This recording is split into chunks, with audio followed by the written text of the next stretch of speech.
Good day, everyone. Welcome to our national webinar. We are excited to have educators, school leaders, future educators, and professionals joining us from different parts of the Philippines today. As we wait for the other participants to enter the virtual room, let us have a quick interaction in the chat box. Kindly type your name, school institution, division or province, and one word that describe your expectation for today's webinar.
Good morning po, Mr. Alrom, Christian Rica Puente. Prior po sa tinanong niyo po is, magdedepende po yon sa pinapagawa ng resource speakers po and dun sa ating Google Classroom po.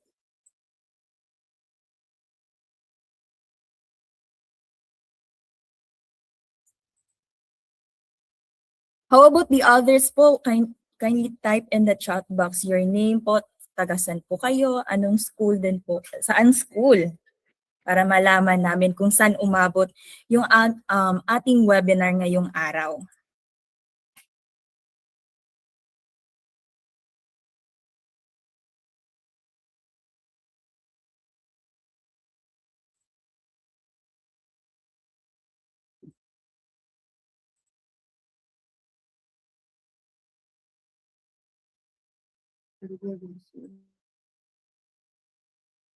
Alright, may nakikita na tayo sa ating chat box, no? May from Bangsamoro Transition Authority, may from Agusan del Sur at Surigao po. So, thank you po sa pag-participate at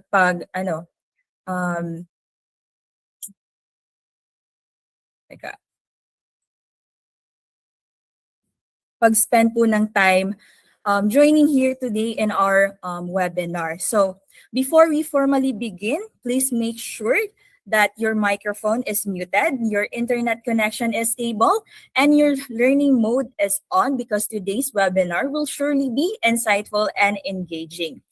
Ladies and gentlemen, educators and future builders, welcome to the national webinar on Ilaw lesson planning, the teacher roadmap from intention to impact with the theme, teaching with clear intention, designing meaningful learning experiences, using assessment to lead, and planning ways to forward for every Filipino learners.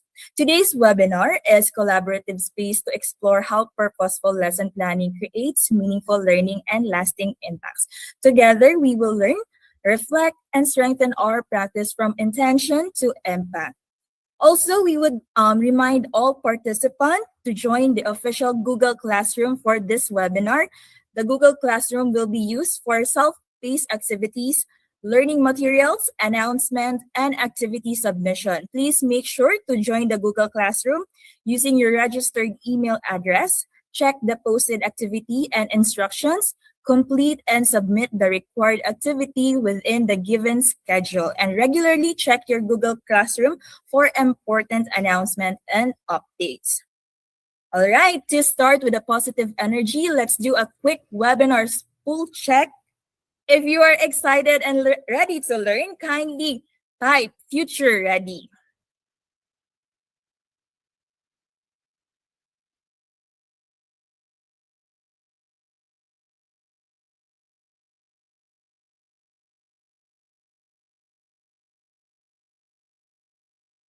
How about the others po? Are you future ready po?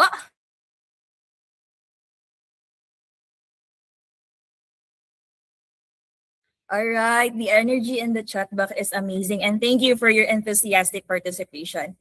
By the way, this webinar is made possible through the collaborative efforts of the Professional Regulation Commission or the PRC, the Department of Education, the CPD Group of London, the American Council for Training and Development, and yours truly, the RONAS Training Center.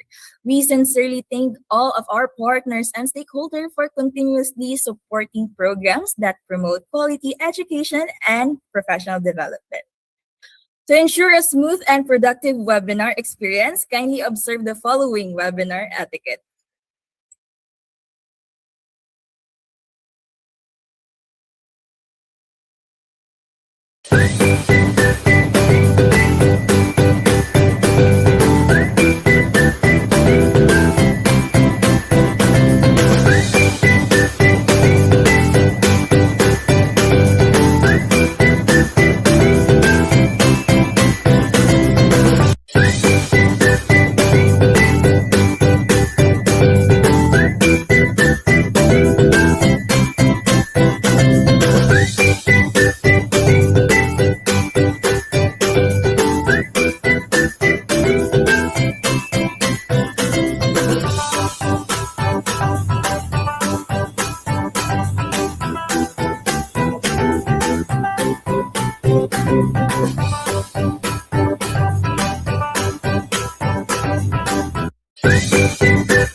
To formally begin our webinar, may I invite everyone to pause for a short prayer followed by the singing of the Philippine National Anthem.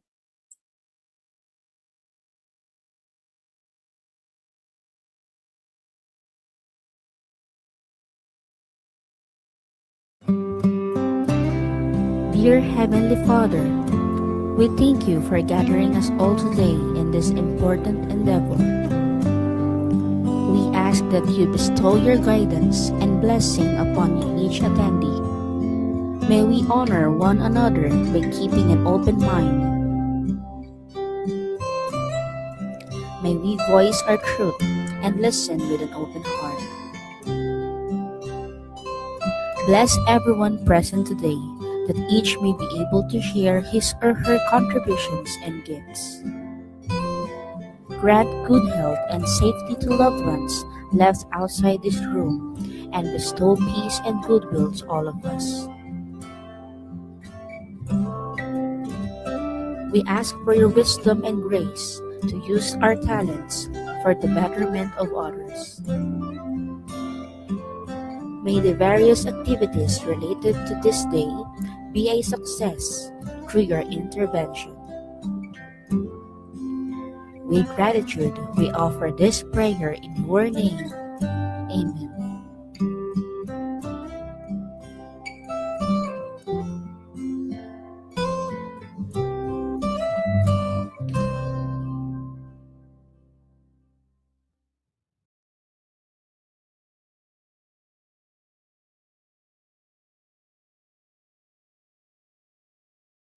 Mga mga kababayan, ang pambansang awit ng Pilipinas.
To formally welcome us all to this meaningful national webinar, it is our honor to introduce the CEO of the RONAS Training Center, an advocate of quality education and professional growth.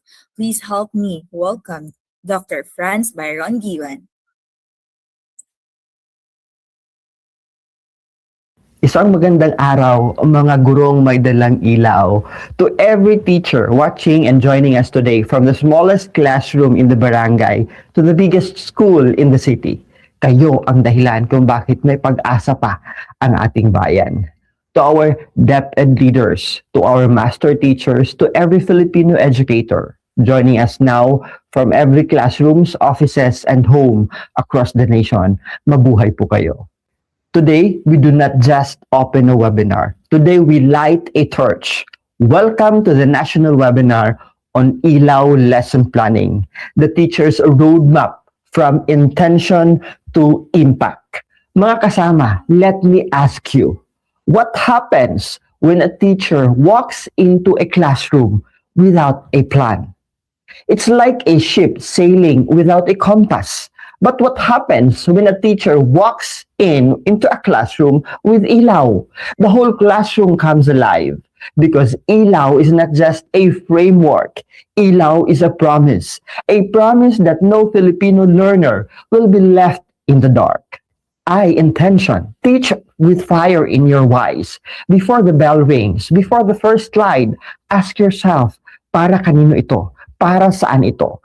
Clear intention turns a lesson into a mission because we're not just covering competencies, we are carving the future. L, learning experiences. Design with heart, teach with soul. Let us move beyond lectures, beyond worksheets. Let us create classrooms where children don't just listen. They feel, they discover, they believe, because meaningful learning is not what we pour into them. It is what we ignite in them. A, assessment. Lead with truth, not just with grades. Assessment is not a weapon. It is a mirror. It tells us who needs help, who is ready to soar. When we assess with wisdom, we don't just measure learning. W, way forward. No child left behind. No dream left waiting. After the test, after the output, our work continues. Because a true teacher does not say, tapos na. A true teacher says, ano pa kaya ang kaya natin gawin para sa mga batang ito? That is the way forward. That is love in action. Mga mahal naming guro, listen to me. Lesson planning is not paper. It's a power. It is how we declare to every child that you matter. I prepared for you. I believe in you. In a world full of noise, be the ilaw. In a generation full of questions, be the answer. In a country that needs hope, be the reason a child dares to dream again and again. So today, let us learn boldly. Let us plan deeply. Let us lead courageously. Because when a teacher plans with Ilaw, classroom turns into launch pads. And when a classroom turns into a launch pads, a nation rises. To every teacher here, maraming salamat po. Thank you for showing up.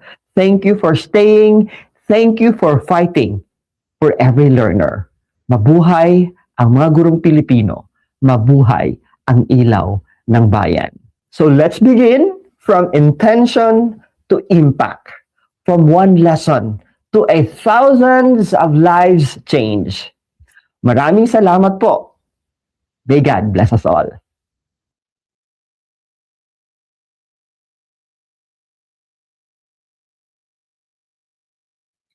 Thank you very much, Dr. Giwan, for your inspiring and empowering message. So at this moment, we are honored to receive a message of support from our educational leaders and partners whose commitment continues to strengthen quality learning initiatives in the country. Let us all watch the message of support from the Secretary of the Department of Education, Secretary Sonny Angara, and another message of support coming from the Office of the Vice President, Vice President Sara Duterte.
Allow me to read a message of support from the Vice President of the Philippines, Ms. Sara Z. Duterte.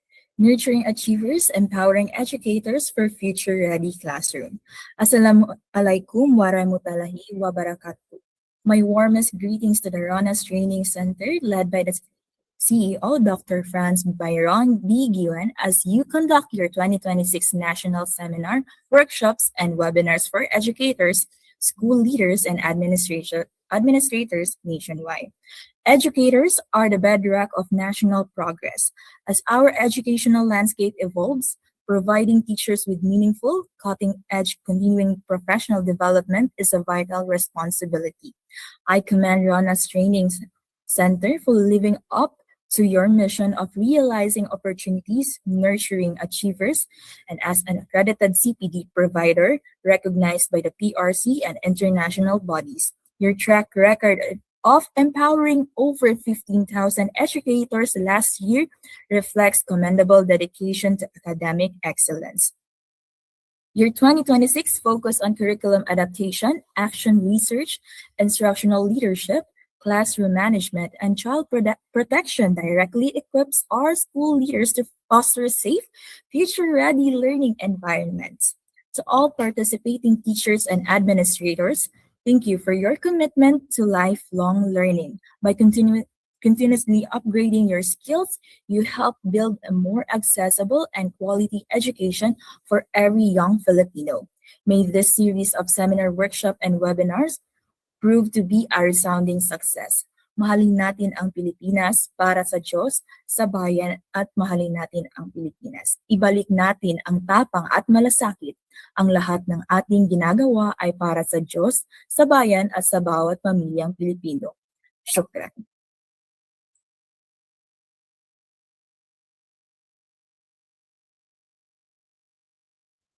Thank you very much for those meaningful message of encouragement and support. So at this moment, or at this juncture, we will now proceed to the introduction of our resource speaker. For our first webinar session, we are privileged to introduce an accomplished educator, researcher, ICT advocate, and instructional leader. He is currently serving as a Master Teacher 2 under the Department of Education, Bohol Division. He completed his bachelor's degree in secondary education, major in computer education, and earned his Master of Arts in Education and major educational management. He also obtained his Master in Information System from the University of the Philippines Open University and completed his Doctor of Philosophy and Education Management at Holy Name University. His expertise includes educational technology, instructional leadership, competency-based education, and digital learning system. He is also recognized for his excellence in ICT innovation and educational leadership, receiving several distinctions and awards in the field of education. Ladies and gentlemen, let us warmly welcome our resource speaker, Dr. Fernando B. Inad.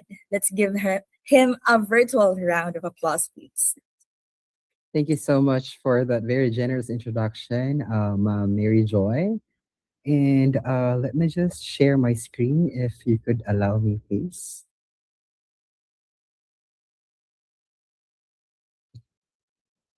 All right, ma'am, is my screen visible already? Yes po, Doc. Okay, all right.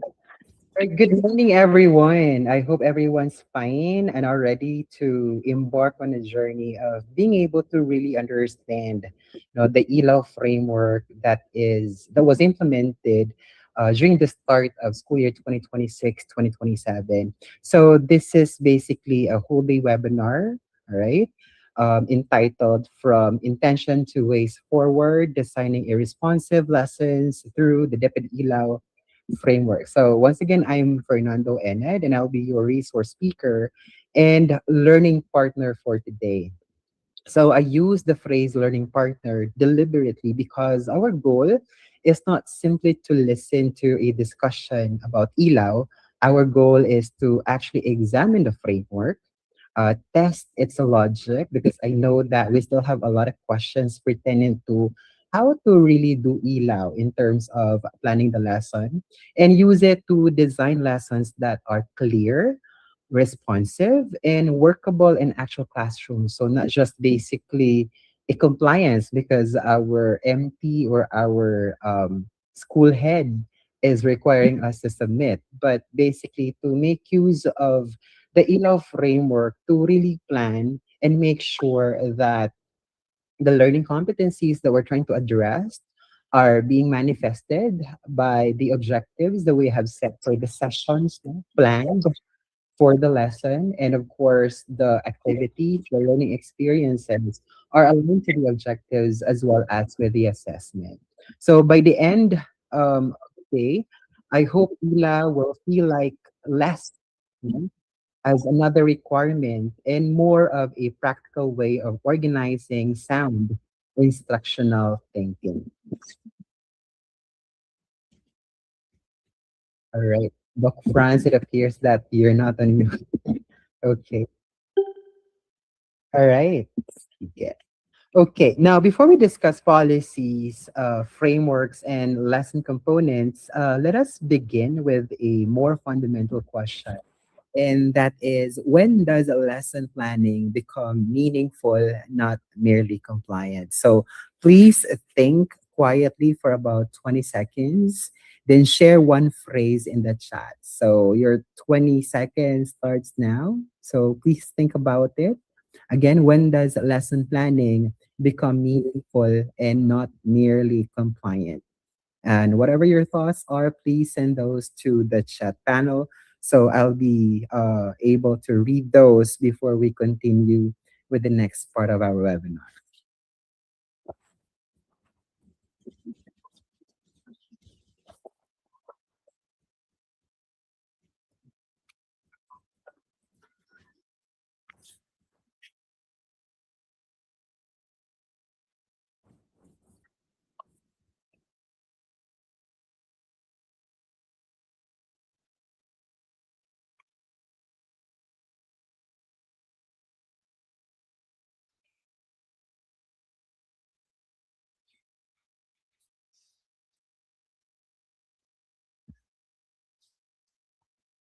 All right. So please start inputting your insights relative to the question.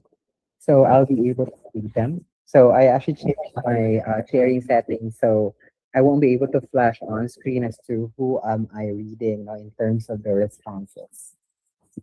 So feel free to go ahead and basically give out your responses to this question.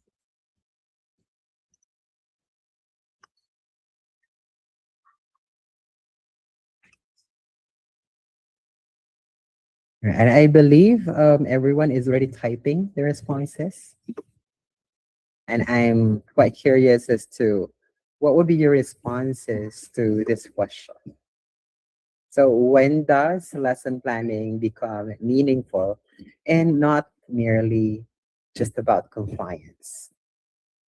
So, again, think of it and then share one phrase right in the chat. And then we'll have an opportunity later to go ahead and go over your responses.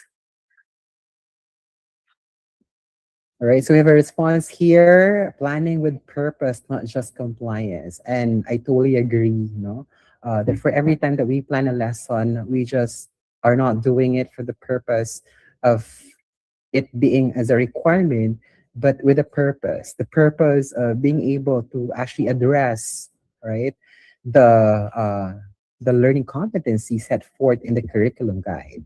Very good answer. Lesson planning becomes meaningful when it addresses the needs of the learners. And that's basically right, no? Not just the needs of the learners, but also on the expectation. And then making use of the needs of the learners as contextualization, right? All right. When you give an engaging, meaningful, fun, relatable, interactive, and real life based lesson to the learners, and that's obviously true, right? Lesson planning becomes meaningful if we're actually able to deliver, these expectations to our learners. Thank you all so much to those who participated. Right. So without much ado, let me just move on then. I've read about three responses already, but in the event that you still have additional responses, I'll try to catch them up later, no? And then try to share it with everyone with also my insights.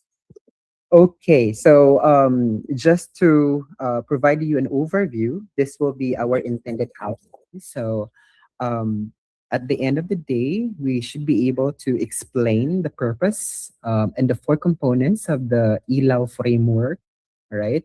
We will be able to have a deeper insight as to what each of the component is for, the intention, the learning experience, right?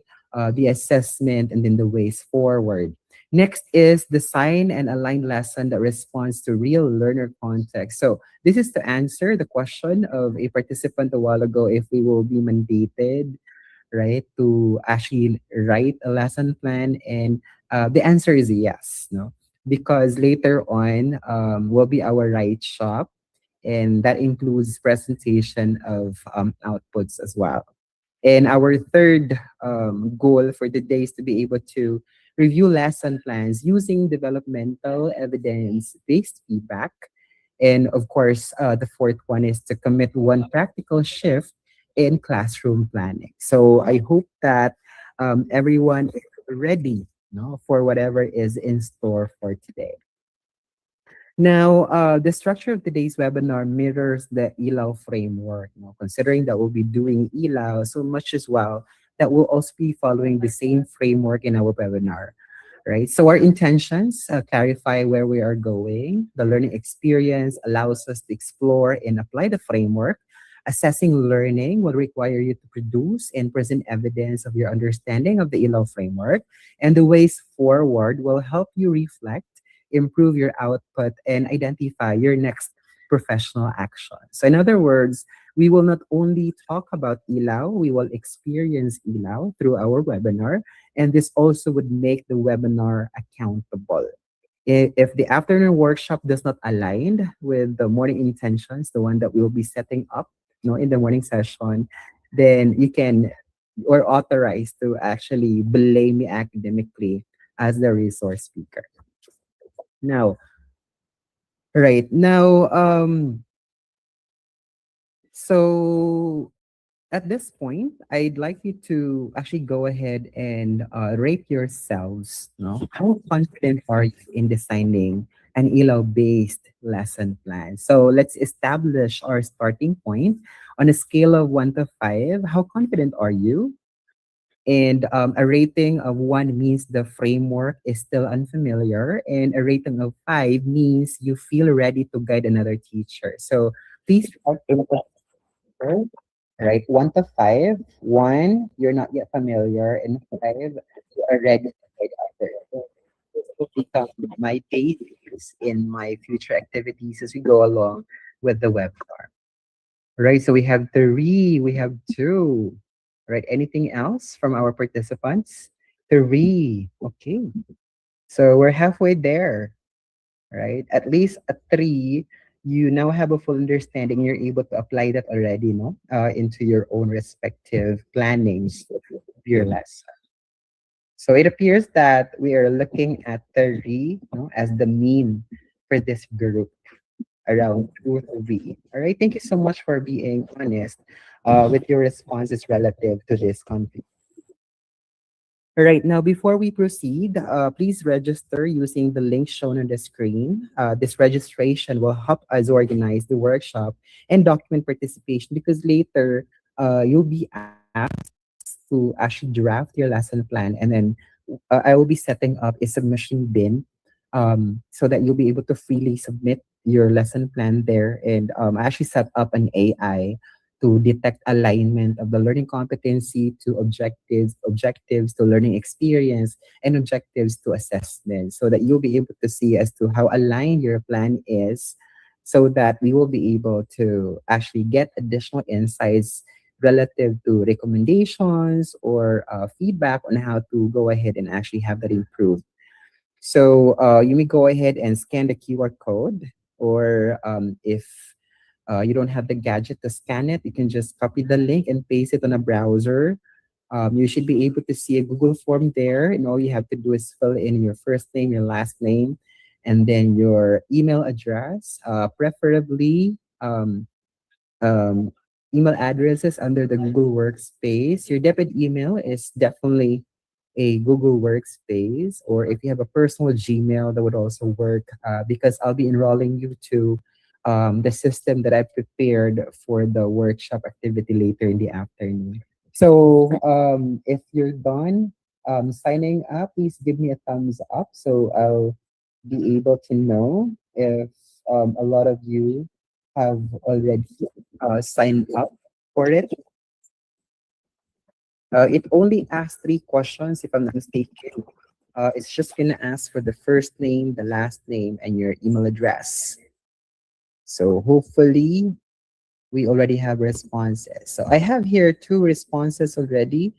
3. No? We have 3 responses already. So hopefully we will be able to increase this. Anyway, the form will be open up until 12 because I'll do the registration during the lunch break.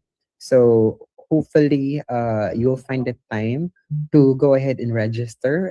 May I also request the facilitators, Ronas, to please copy the link and then paste the link to the chat panel and pin it so that our participants will have easy access to the link, right? Especially for those who may be and not able to actually listen to the instructions pertaining to the registration. So right now we have 5 who actually registered.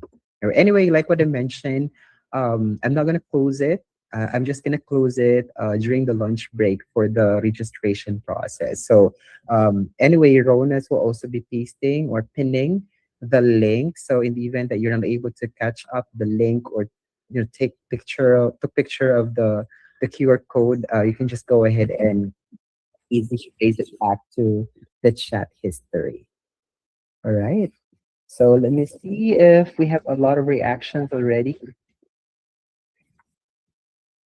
Okay, all right. Let's get moving. Now we will actually begin with a central policy idea, and that is lesson planning is instructional thinking. So it's not just about really planning just for the sake of being able to submit a plan. or compliance checking, but it is an instructional thinking. So a lesson is not valuable simply because it is complete, right? Lengthy or visually impressive. Its value lies in the quality of the decision it makes visible, such as what learners would achieve, how learning will be supported, what evidence will be collected, and what the teacher will do next based on the result or the assessment result. Now, the revised policy therefore moves attention away from completion and toward coherent, responsive design. Now, the plan is still a document, but the document is only the visible product. The real work is the professional reasoning behind the plan. So, so let's try to first answer why is there actually a need um, to revise, the planning standards or the lesson planning standards set forth by DepEd? Why is there a need for DepEd to actually implement the Ilaw framework when we were used to the old framework already, right? So why was there a need for DepEd to actually, implement a new framework for the lesson planning? So what actually happened is that DepEd did a survey and they did consultations, no, and they were able to realize that some planning practices became overly tedious and compliance driven. All right, so that's one thing that they were actually able to realize during the survey or during the consultation that they did with the field. Second, they realized that rigid forms reduce opportunities for reflection and responsiveness. So the outline before, they realized that it's not actually helping teachers to be reflective enough, to be reflective and responsive enough to the needs of the learners. So it's like a template that you have to follow. Third is that there's a changing realities for learners, which requires teachers to be flexible and context sensitive, no, in terms of its decisions. And that's the reason why there was a need for the Ilaw framework to be implemented. And also one thing is that planning must support meaningful teaching and improve learning outcomes. And they believe that the previous framework used is not actually something that address that particular challenge, no, or that particular vacuum. All right. Now, this comparison shows the shift clearly. This comparison, there's going to be less emphasis on paperwork completion, rigid activity sequences, excessive documentation, and the one size fits all planning. There is a greater emphasis now on the instructional thinking, responsive decision making, evidence and reflection, as well as a learner centered design. Right? The phrase less of this does not necessarily mean that all documentation disappears, right? It means that documentation must justify its place by contributing to teaching and as well as to learning. Now, a thick lesson plan is not automatically a strong lesson plan. Sometimes it is simply a strong stapler, right? Because of the many pages that you actually need for you to be able to hold it in one place. All right. Now, Ilaw organizes lesson planning around four connected components, right? And that is intentions being asked, what the learners need to achieve, right? Excuse me.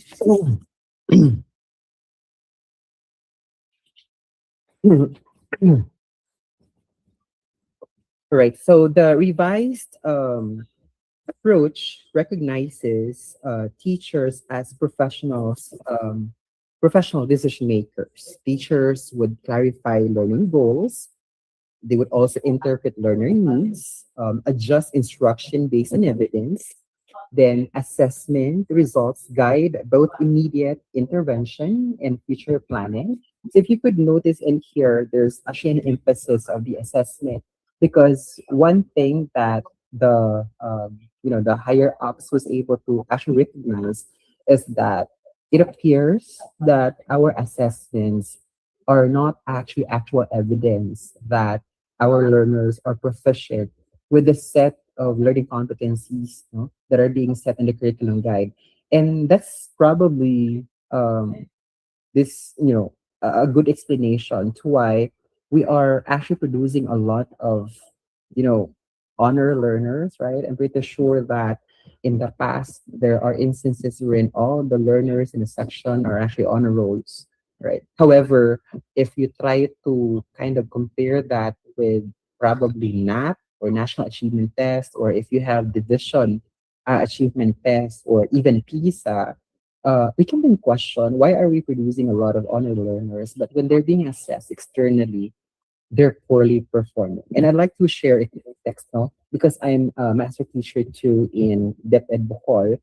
And on top of my being a teacher, I am also designated by our division to lead the what we call as division assessment. So I'm sharing the technical working group of what we call as the digital synergetic assessment of learning. So what happens is that the division actually prepares a division assessment, and it's digital in nature, so we do it through an LMS or whatever platform that can be used to assess the learners. And for the past 3 years, no, we've been doing this for 3 years already. Even though we are actually doing the what we call as the pre-test and the post-test, we are only seeing few increase during the post test. All right. And another thing that we've realized is that even if it's a post test already, our the learner's performance is not really on the mastery level. We are even seeing the MPS at around 50. So it's kind of an explanation as to why we're performing um, poorly in international assessment, and probably because we are assessing it wrong. And there's also probability that we are providing learning experiences that are not appropriate to what the curriculum guide is actually mandating. All right. Now, the revision does not imply that structure is unnecessary. Structure remains basically a requirement. Now, professional judgment does not mean planning without standards, right? It means making defensible decisions within the framework while responding to actual learners and also the context. Trust is paired with responsibility, so teachers are given now the flexibility, but their decisions must remain aligned, evidence informed, and educationally well.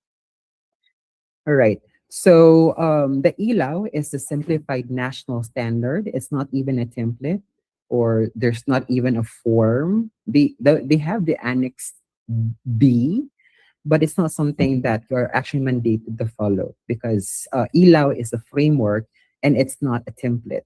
All right. So for as long as, even if you have your DLL or DLP, for as long as those lesson plans or those frameworks or templates that you're using incorporates the four individual framework items, which covers intentions, the learning experience, the assessing learning and ways forward, according to DepEd, that should still be okay. Now, when we talk about intentions, we're actually trying to answer what should learners achieve. So, what are the expectations after this particular lesson is being delivered? L, on the other hand, the learning experience answers the question, what will help them achieve it? So, meaning, how well or how should you develop the learning experience in such a way that it will be able to actually address the intention? So, meaning, if the intention for the particular session is for them to be able to list the characteristics of research, for example, then the learning experience covered in the session should provide them ample opportunity for them to be able to actually exhibit that particular standards. The third one is assessing learning, and it asks what evidence will show progress. All right. So, um, also one thing to consider there is that if the assessment that was conducted is actually aligned with the objectives that was set for the session, all right? Because there's a possibility that the intention, right, that we set is actually of, say, for example, um, understanding demand, right? Or it's on the second level of Bloom's taxonomy understanding. But when you did the assessment, you were just allowing them to enumerate or to list, then that is a very weak assessment because it did not provide evidence to the intentions that were set forth. All right. And then the ways forward ask what should happen next. So, what would happen next based on the result? And is there a need for you to actually reteach if there's a need for you to do remediation or intervention? So these are the glorified, framework items of the Ilaw framework. So again, I for intentions, L for learning experience, A for assessing learning, and W for the ways forward. Now each component answers a different planning question, but none should operate independently. So meaning each of the items are not isolated. It's supposed to go ahead and work dependently. Your intention should guide us. So how the learning experience should be planned out. Your assessing learning should be able to provide evidence to the intentions that you set forth. The ways forward should be based on the result of your assessment. All right. So clear intentions without an appropriate experience remain unrealized. An engaging experience, even if it's engaging, without aligned assessment may produce activity but little evidence. All right. Assessment without ways forward collects information without actually using it. So if you could notice in here, ELAW actually functions as a connected instructional cycle and not isolated once. So ilaw is connected, it's not disconnected. Right. Now, a sufficient lesson plan makes all four ilaw elements visible. It uses an appropriate level of detail, responds to context, and demonstrate alignment. Now, the Annex B, which was stipulated in Depot Order number 16, 2026, may provide us useful planning prompts, but it is not the only acceptable national template. No? Teachers then or schools may organize information differently, provided that essential components and their relationships remain evident. No? Because right now we're still on the transition, and according to DepEd, we can still use the DLL and the DLP.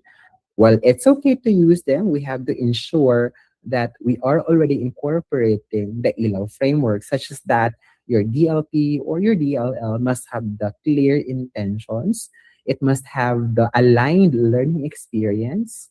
It must have the aligned assessment, and the assessment should be able to provide enough evidence, no, that the learners were able to actually manifest the set objectives, and of course the ways forward to give us a structure as to what's going to be done based on the results.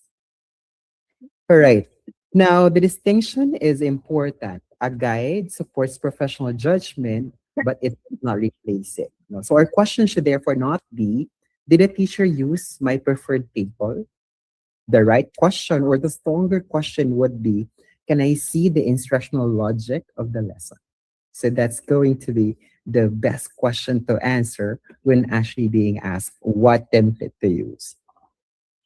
Now, the all right. So one thing that actually needs to be actually considered, no, when we are actually writing the lesson plan is alignment. No? All right. Now, the practical standard is clarity plus alignment, not the like, because there are times, no, wherein there are teachers that would actually submit very long plans, and it has been or it has become really connotation that the thickness of your plan demonstrates or strong or aligned lesson plan. So I hope that we can change that already, that mindset, right? It's not about the length, but it's actually the clarity in the alignment that would make your lesson plan very suitable, no, for your learner. So you need to avoid adding components beyond those required when they do not improve instruction, right? Avoid excessive detail that makes the plan difficult to use. Treat the lesson plan as a guide rather than a script that cannot respond to learners, especially that the general office is actually releasing exemplars, no? And I know that you have some questions about the exemplars because it does not fit. These are just exemplars, right? And obviously, these are still subject to your contextualization and, of course, your understanding of the Ilaw framework. Because after all, these learning exemplars, I believe, were drafted before the release of Deped Order number 16, 2026. Right. Now, at the same time, brevity should not become vagueness. Now, a plan can be concise while still making the intention, learning process, evidence, and next steps available. The objective Wala is pa, not nakita to kasi nila. actually write, Rona, please. All right. Do not write the shortest possible lesson plan. Our goal is to write the clearest plan that contains enough information to actually guide teaching. All right. Now we move to the first component, and that is intentions. Competencies provide the broader curriculum direction, and I'm pretty sure that we are so good, at reading competencies because these are the things outlined by the curriculum guide. Um, we've been used to reading curriculum guides, even if we don't have the text or textbook provided. No, we just look at the curriculum guide, and from there be able to actually prepare the content and also be able to prepare the lesson plan. Now, like to clarify, the competencies provide the broader curriculum direction. However, the objectives, these are the ones that translate that direction into manageable learning for a particular lesson or sequence of lessons. Now, starting with intentions prevents us from selecting activities merely because they're enjoyable, right? Right. So I hope that's clear now. Starting with intentions prevents us from seeing or selecting activities merely because they're enjoyable. Because actually, in my experience, I've been a master teacher for 4 years, and during those observations, there's one thing that I was able to conclude. During classroom observation, wherein teachers are being rated for their performance, so what they usually do is that they'll do their best to really be able to deliver activities that are engaging. But if you are to take a look at it in an overview, wherein you're gonna take a look at the bigger picture and see if it's kind of aligned to the objective or the learning competency or aligned even to the what we call as learning experience or even the assessment, we couldn't see that connection, and that's the reason why it would take them some time to actually finish it, and it's giving them um, quite challenge because they have to think of an activity that is very engaging but ultimately not aligned, with whatever is being required. Right, an activity earns its place when it helps learners move towards intended outcomes. So, if the intention is this, and because you want to have high score probably in the management of the class, when you decided to go ahead and implement this activity, but this activity is not actually aligned, it just doesn't make sense. Because again, accordingly, an activity should earn its place by helping learners move forward the intended outcome, and not just merely for providing them fun. Now, to borrow a familiar idea, if we do not know the destination, because of course there's a lot of techniques or strategies that we can use that we could consider, in using in our planning. While you can go ahead and freely choose from any or from among them, if we do not know the destination, even your very powerful PowerPoint, all right, may take us efficiently in the wrong direction. All right. The essential question is, what should learners do, know, or value? To answer it, we examine which competency or competencies the decision will target or the session will target, what progress learners should demonstrate, and whether that expectation is realistic for the available time and the learner's readiness.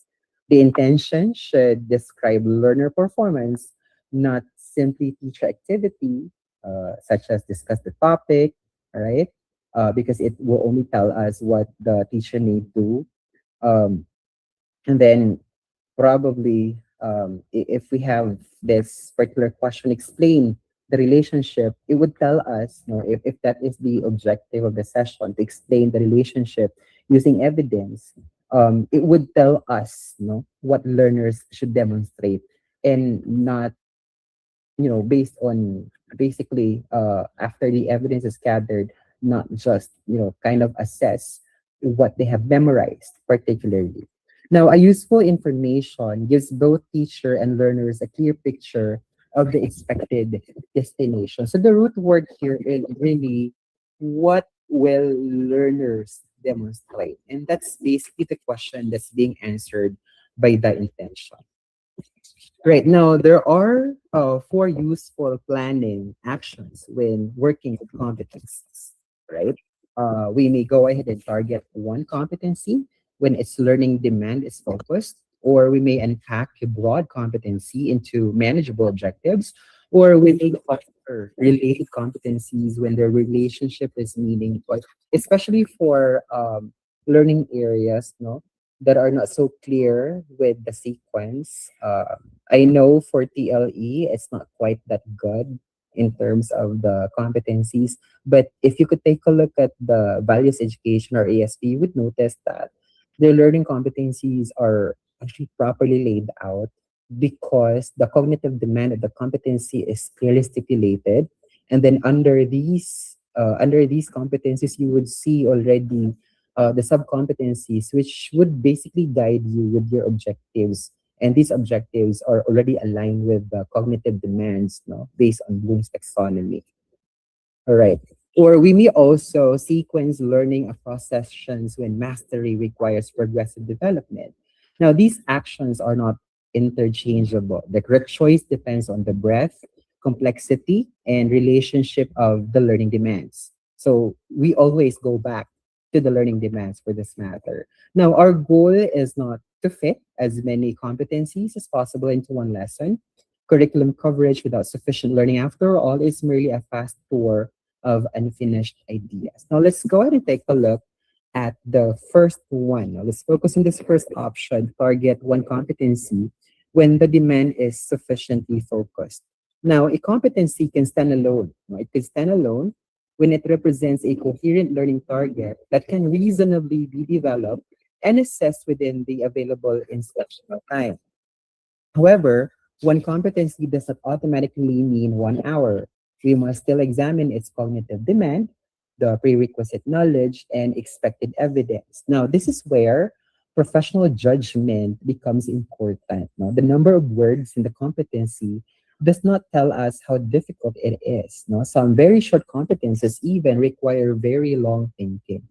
So, before planning objectives or activities, identify what learners must actually do with the knowledge. In this example, the task is not merely to recall ethical principles, right? Learners must examine scientific investigation, identify, all right, relevant ethical issues, and determine appropriate measures for addressing them.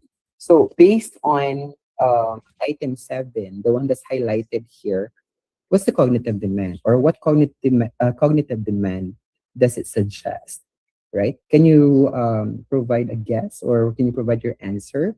So in terms of cognitive demand, we're talking about the Bloom's taxonomy cognitive levels, right? We have remembering, we have understanding, we have applying, we have analyzing, evaluating, and creating. So item number 7 on the list of competencies, can you please send to the panel your answer relative to the cognitive demand that this particular learning competency is demanding? So let me go ahead and take a look at your answers.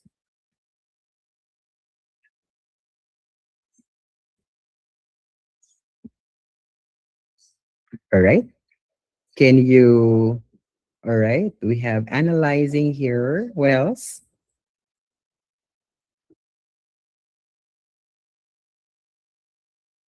Any other response?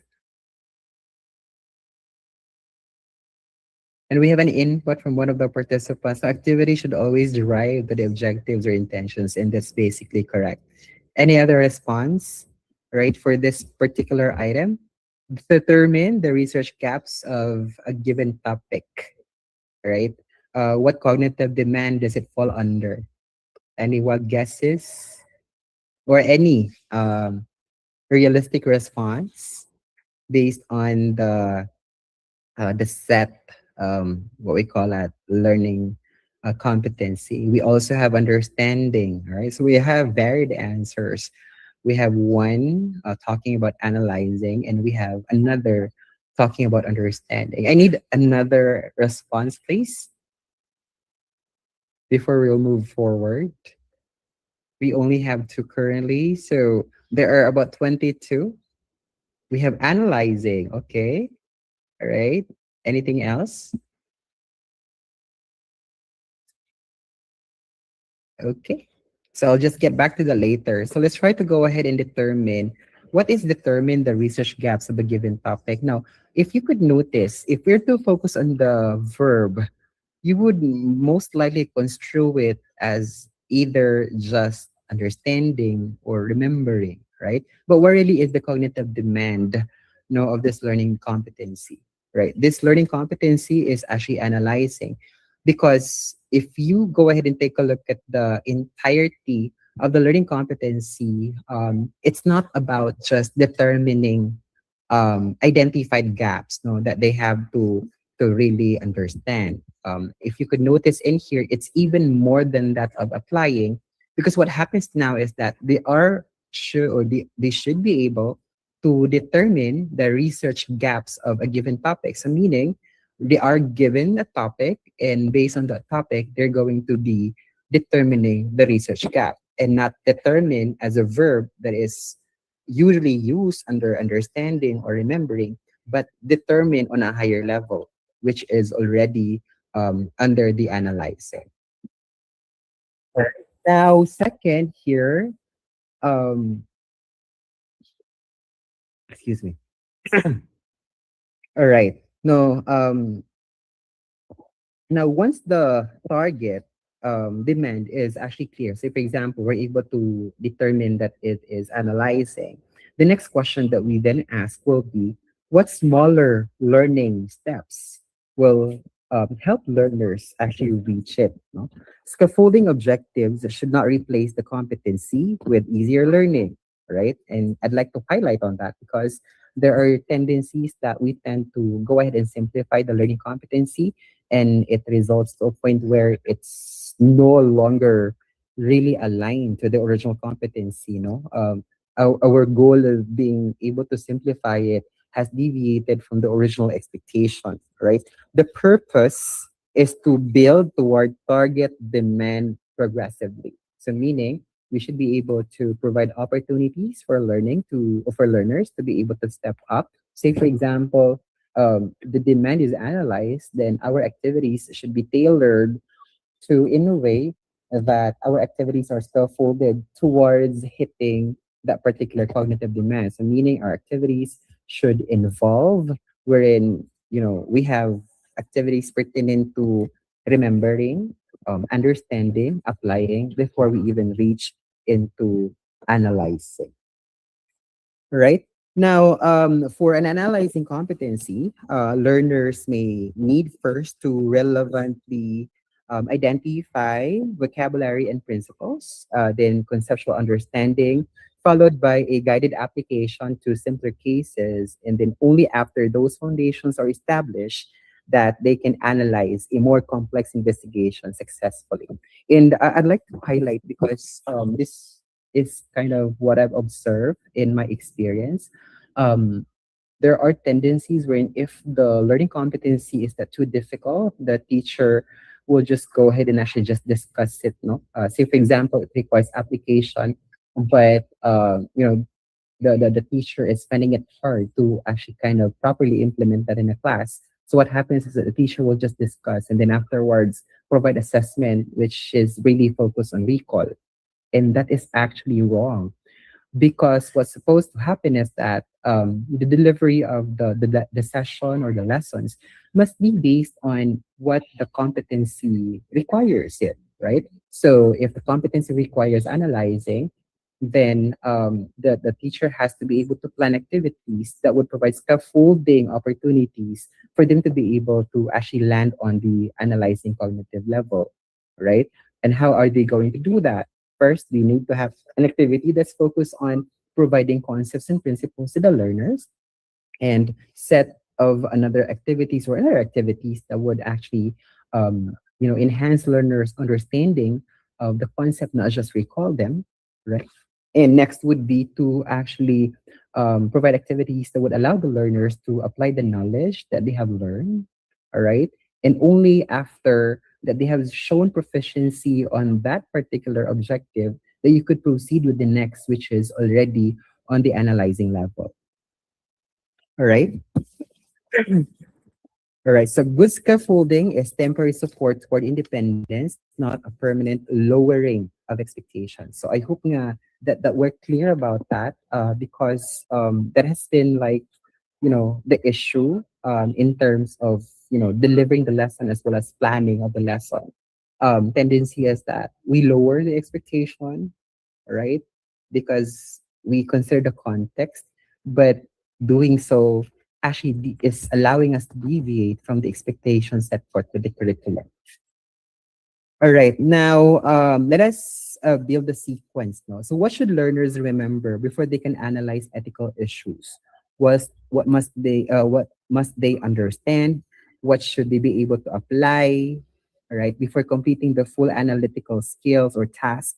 So, take a minute to basically propose one objective at each level below the target. All right. So we have here analyzing, right? So that's determining it.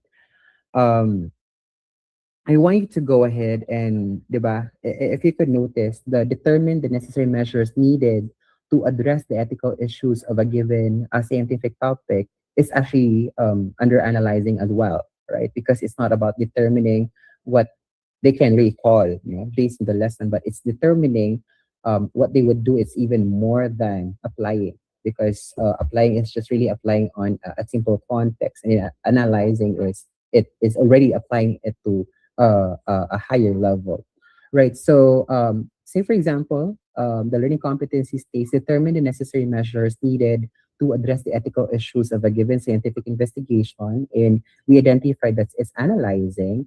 Um, how do we actually unpack, right, this learning competency?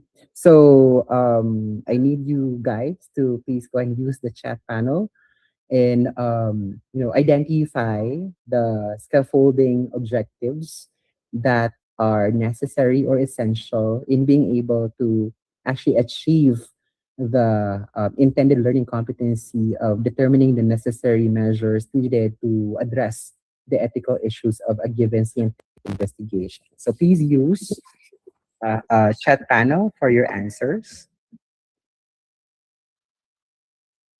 Right? So can you provide objectives for this particular learning competency?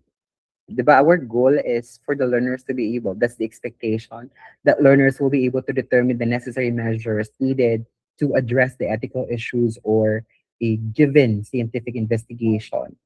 How would that,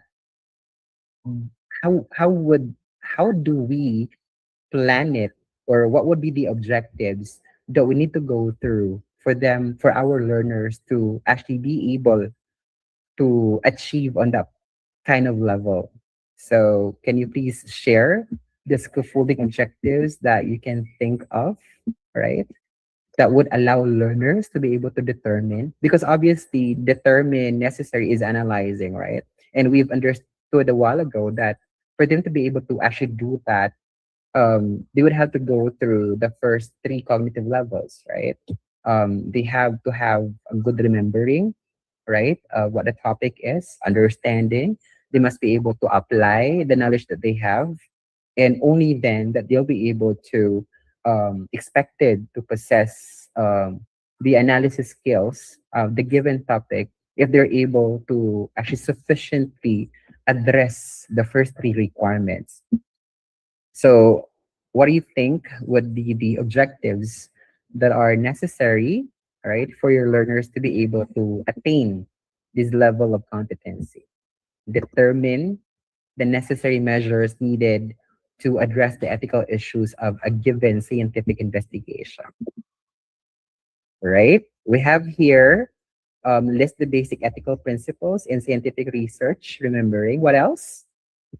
So, right, identify scientific issues in scientific investigations, research. So, I believe if if we will use this, this is already on the applying, right? And Ma'am Tablada's answer is on the remembering. So I guess Ma'am Zapra, for her answer, is already aligned to applying, no? Because it's going to be able to determine the issues already. All right. We have identify ethical issues present in a given scientific investigation. That's still applying. Anything else? Do we have anything for understanding? So we already have one for remembering. We have two for applying. So what else is there? So we have understanding. Do we have any objectives for understanding? Define ethics and ethical issues in scientific investigation. Yes, right? But that would still be under remembering.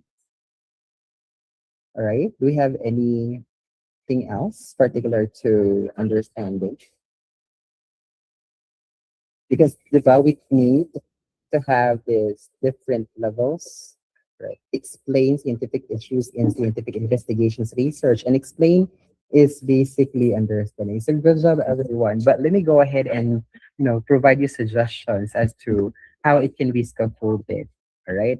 So so of course, for us to be able to provide scaffolding objectives for the expected learning competency, we need to have an objective for the remembering because that's the first step. We also need to have an objective for the understanding because that's the second step. And we need to have the um, an objective particular to applying because that's the third step towards being able to reach the fourth step. So probably our remembering objective would be to list the basic ethical principles in scientific research. So obviously what's going to happen there is that during the or learning experience, the teacher should be able to actually expose the learners into the ethical principles in scientific research so that learners would be able to actually list them. That's remembering.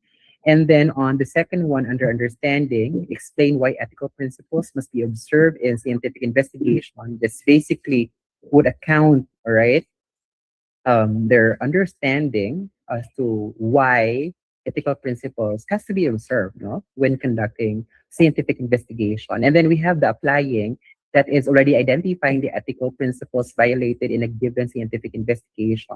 So what happens here is that given that the learners already has the background into the list of the basic principles and on the understanding of why these principles must be observed, then the learners would now be able on the third objective, which is on the applying, would now be able to actually apply that knowledge in a given scientific investigation. So probably, a scenario of a scientific investigation will be laid out by the teacher, and then learners will go ahead and determine whether the scenario accounts for a sound um, ethical research or it is a research that violates one or many ethical principles that must be observed. So that only by completing the first three, that you can go ahead and proceed to really targeting, and that is analyzing, determine the appropriate measures to address the ethical issues in a given scientific investigation. So I hope that this simple presentation is actually an eye opener for us that um, whenever we are trying to actually unpack, right? Um, the learning competency, it's not just about breaking down bigger topics into smaller topics, because obviously you can do that. But it's really about making sure that we have provided, the necessary scaffolding activities, right, for the learners to really be able to achieve the expected demand of the learning competency. And that's only possible, if we're going to be able to scaffold this activity in such a way that if the learning competency requires applying cognitive skill, that we unpack the bigger learning competency into competencies that are aligned to the lower order first, all right, with probably applying as a target. So, meaning you would have to also consider unpacking the learning competency into objectives that would involve remembering skill, understanding skill, before you will go ahead and proceed to the ultimate goal, which is the applying. So, I hope that this little presentation is actually kind of helpful in a way on how to actually see things, right? Or probably analyze learning objectives and on how to unpack these learning competencies in the implementation of our lessons. Right.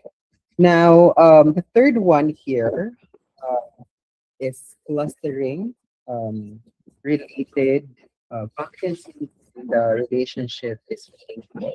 So this is also one thing that I'd like to highlight because as teachers have the tendency to actually prepare a lesson, no, for each of the learning competency, notwithstanding the fact that there's a possibility that these learning competencies are interrelated and that there's no need for you to create separate, plans for each of the learning competencies, that we can go ahead and cluster them, right? And form a single plan that would address, the cluster of cognitive demand. Now, we first determine whether competencies should be treated separately, clustered, or in sequence. And in this case, explaining the characteristics and importance would actually provide us conceptual foundation, of the differentiation. So, however, when we are actually clustering, we need to make sure that we still first examine the highest cognitive demand and the amount of learning basically. Now, look at the competency. So if you could notice, competency number 1 and 2, they're not actually isolated, all right? Because obviously, for us who underwent research, um, these topics are connected. That, to be able to identify the characteristic, explain, all right, and then differentiates. If you could notice in there, we're kind of talking about the same goal, which is basically the nature of research. And so there might be separate learning competencies outlined, but it has Ilaw. the same uh, content standard. All right.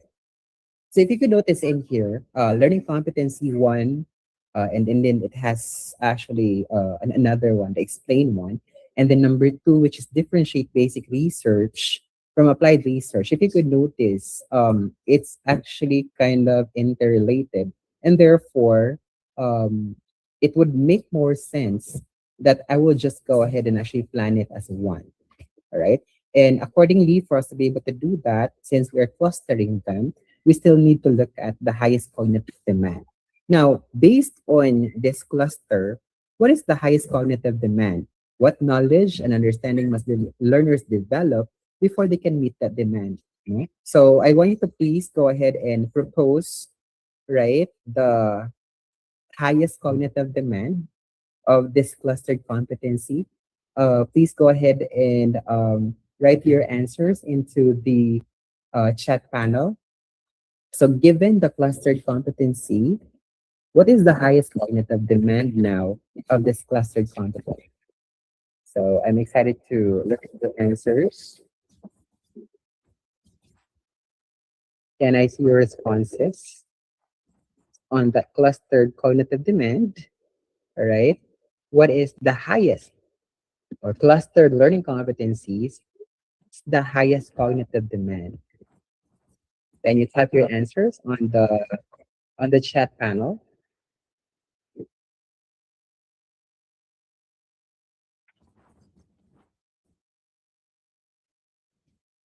So again, given the cluster, because we're able to determine that the first two learning competencies can be clustered because these are interrelated and talks about the nature of research, right? So considering that we're clustering them, based on the new cluster, right? What would become, right, the highest cognitive demand of that clustered competency? Can you give out your or share your answers on the chat?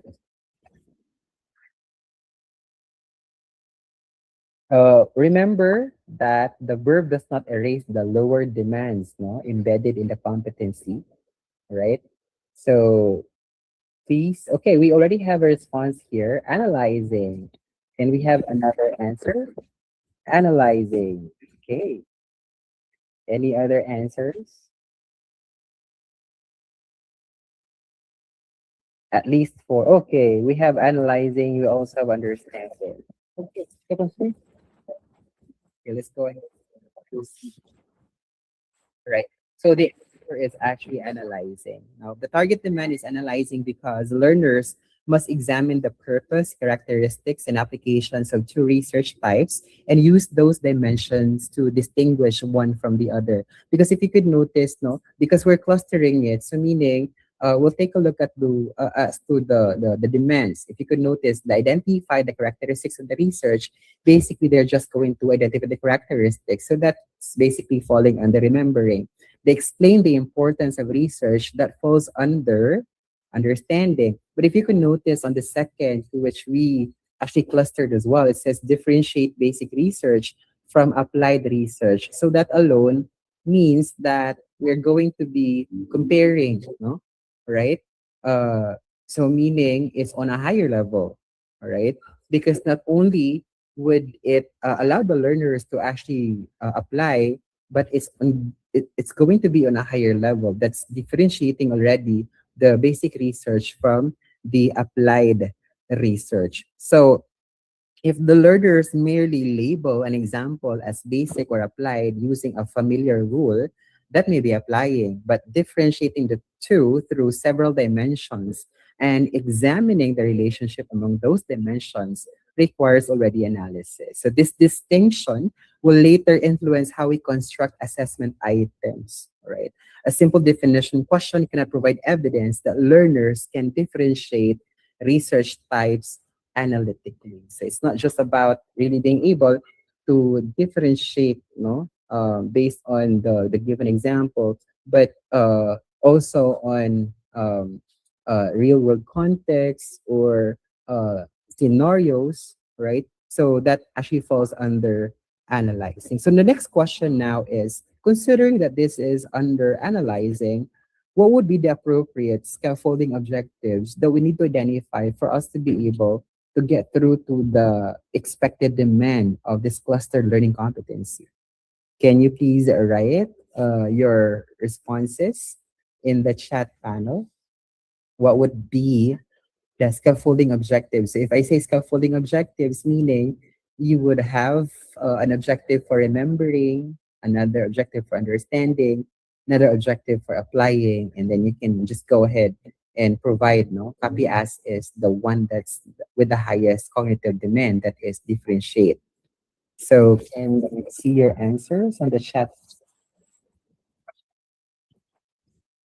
All right. So what are the scaffolding sequence?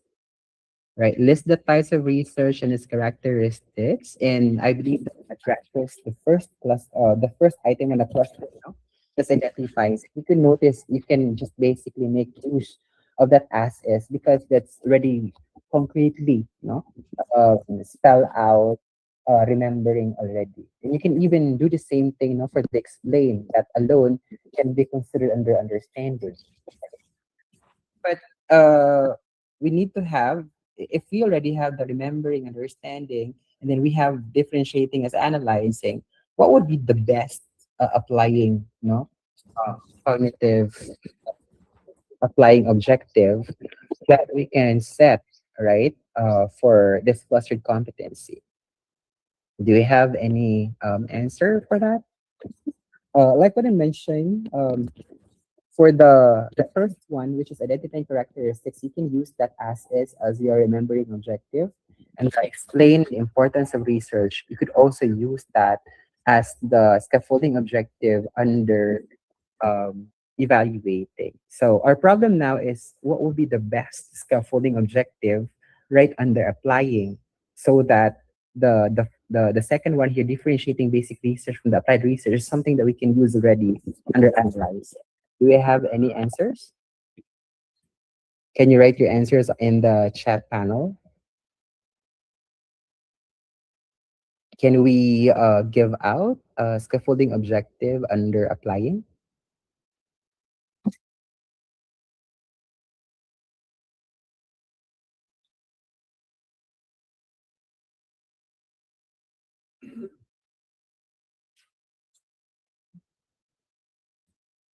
All right.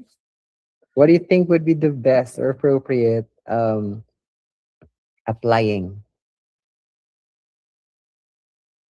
Okay, differentiate basic research from scientific research. That would fall basically on understanding. No? Okay, enumerate the two main types of research as well as characteristics. That's remembering. So, do we have anything for applying?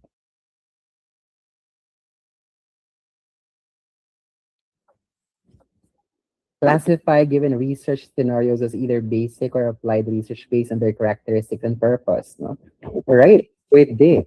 Yes, pwede. All right. Let's go ahead and take a look at the suggestions. So, what would be the appropriate scaffolding objectives for the required demand, which is analyzing? So, probably first, under remembering would be to list the characteristics of research and two major types of research. All right. Explain for understanding, explain the importance of research and the purpose of basic and applied research. And third, classify given research examples as basic or applied research. However, for the answer a while ago, the one classify research given scenarios or applied based on their characteristics and purpose, because of the addendum of characteristics and purpose, there's a tendency that it could be under analyzing because we're already using criteria, but without that extension, right, basically it's under applying. All right, and then for the analyzing, which is the target, that would be differentiate basic research from applied research based on their purpose, characteristics, and application. So that deviates or that separates, the applying from analyzing, because applying is just basically identifying it from the samples, right? But if you already have criteria to use, right, that becomes analyzing already. So I hope that this particular activity here has given us enough insights as to the importance of really going through the curriculum guide so that you'll be able to see if there's a need for you to just focus on one competency, or if there's a need for you to unpack this competency into um, smaller sessions with scaffolding objectives, or if there's a need for you to actually cluster learning competencies because of its interrelatedness with each other.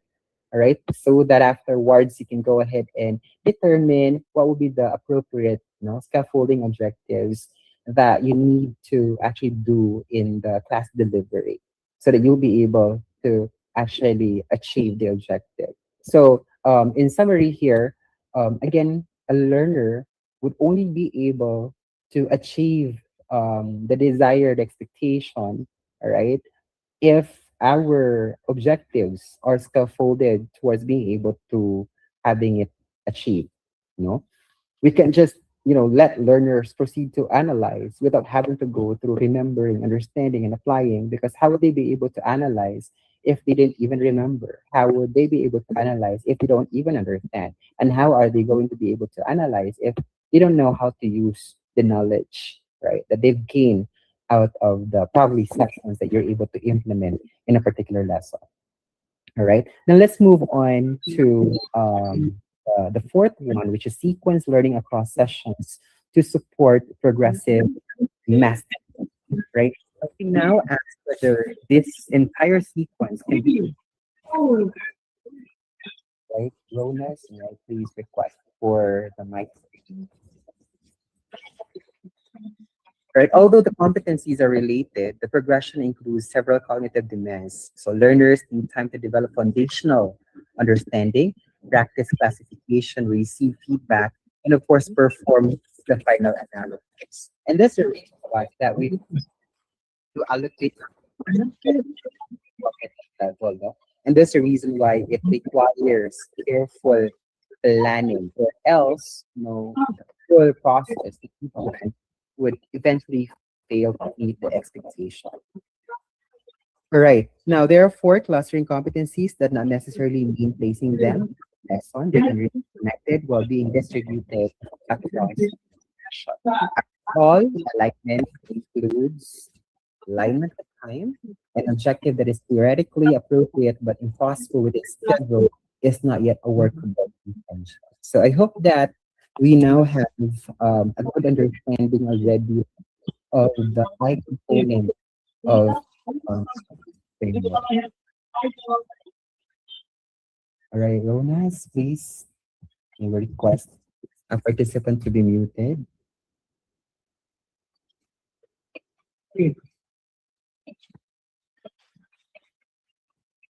Okay.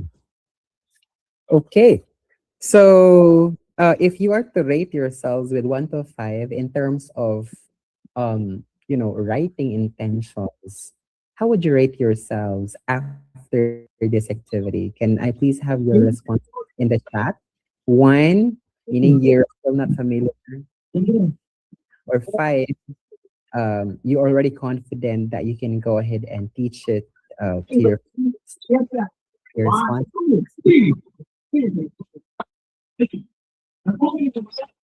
All right. Rona's, any Rona staff, please. Thank you. Okay. All right. Sige. All right. Having seen, no, having seen the examples in the intention section of Ilaw framework, how are you now assessing yourselves? Just the I, just the intention, right? Don't consider yet the learning experience, the assessment, and the ways forward. So at least it's already 4, no? Um, so considering that it has actually improved, can you share in the chat what is your reflection or what is your learning relative to intention?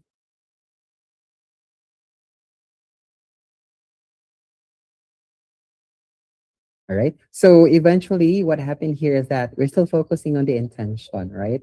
So in the intention, what we're trying to do here is to really identify what is the expectation, that our learners has to be able to manifest, right, at the end of your planned session, right? So that once you're able to determine that, then you will be able to take a look as to whether you can just go ahead and use the learning competency as is, or if there's a need for you to actually unpack it into lower cognitive levels to the point that it's going to scaffold, right, to the intended outcome, or based on the learning competencies set for the curriculum guide, are you going to cluster them because they're interrelated, right?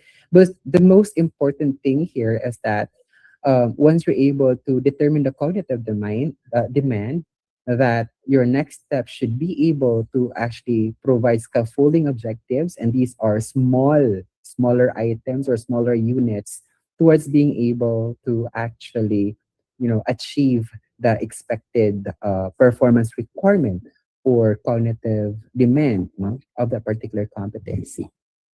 So having been able to rate yourselves 4 or 5, in terms of your understanding or confidence with the intention item of the Ilaw framework, um, what is your reflection? Oh, we have three. Ma'am Zapra, can you please elaborate on three? What is it that not clear yet with the intentions? All right. So we have an input here. Planning the objectives is very important to be guided and aim the target of the lesson. And that's basically true, no? Because again, um, the learning competency is actually the broad thing, all right, on how we will be able to carry it out, all right?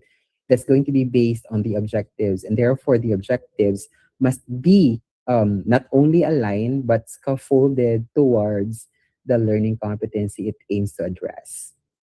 Yeah, that clustering, it takes time.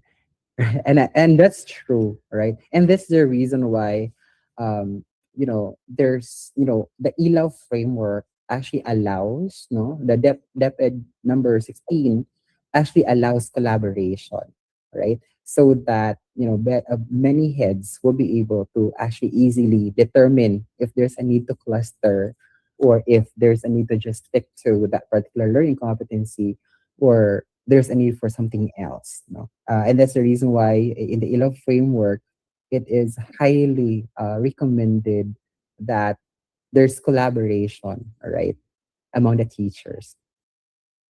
Okay.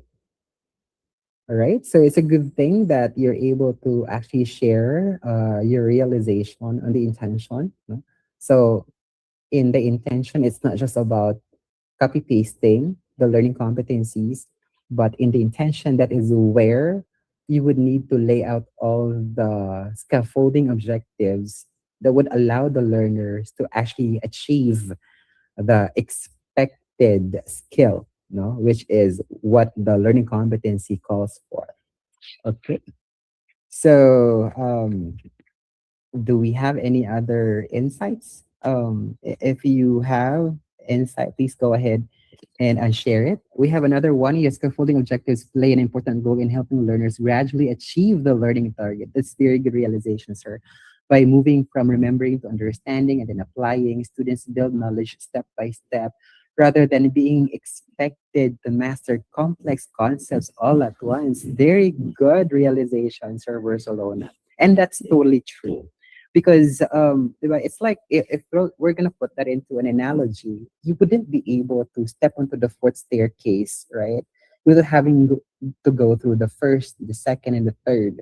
That's the same thing as that of learning. You won't be able to expect that person to have a skill in analysis if they don't even have a knowledge about it, if they don't have an understanding about it, and if they don't have the skill yet on how to apply the knowledge. So that's just basic analogy. That's the same thing. It's like the staircase. You can immediately jump onto the fourth staircase without having to go through the first, the second, the third. And that's the same as that of, in learning, all right?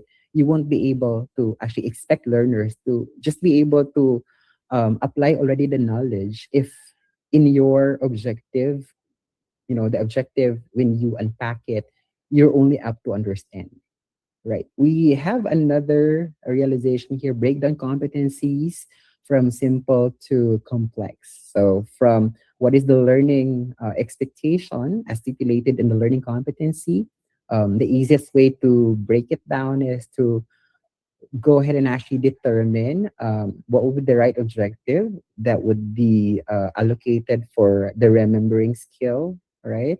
Understanding skill, applying skills, so on and so forth, as to what the demand is actually stipulating.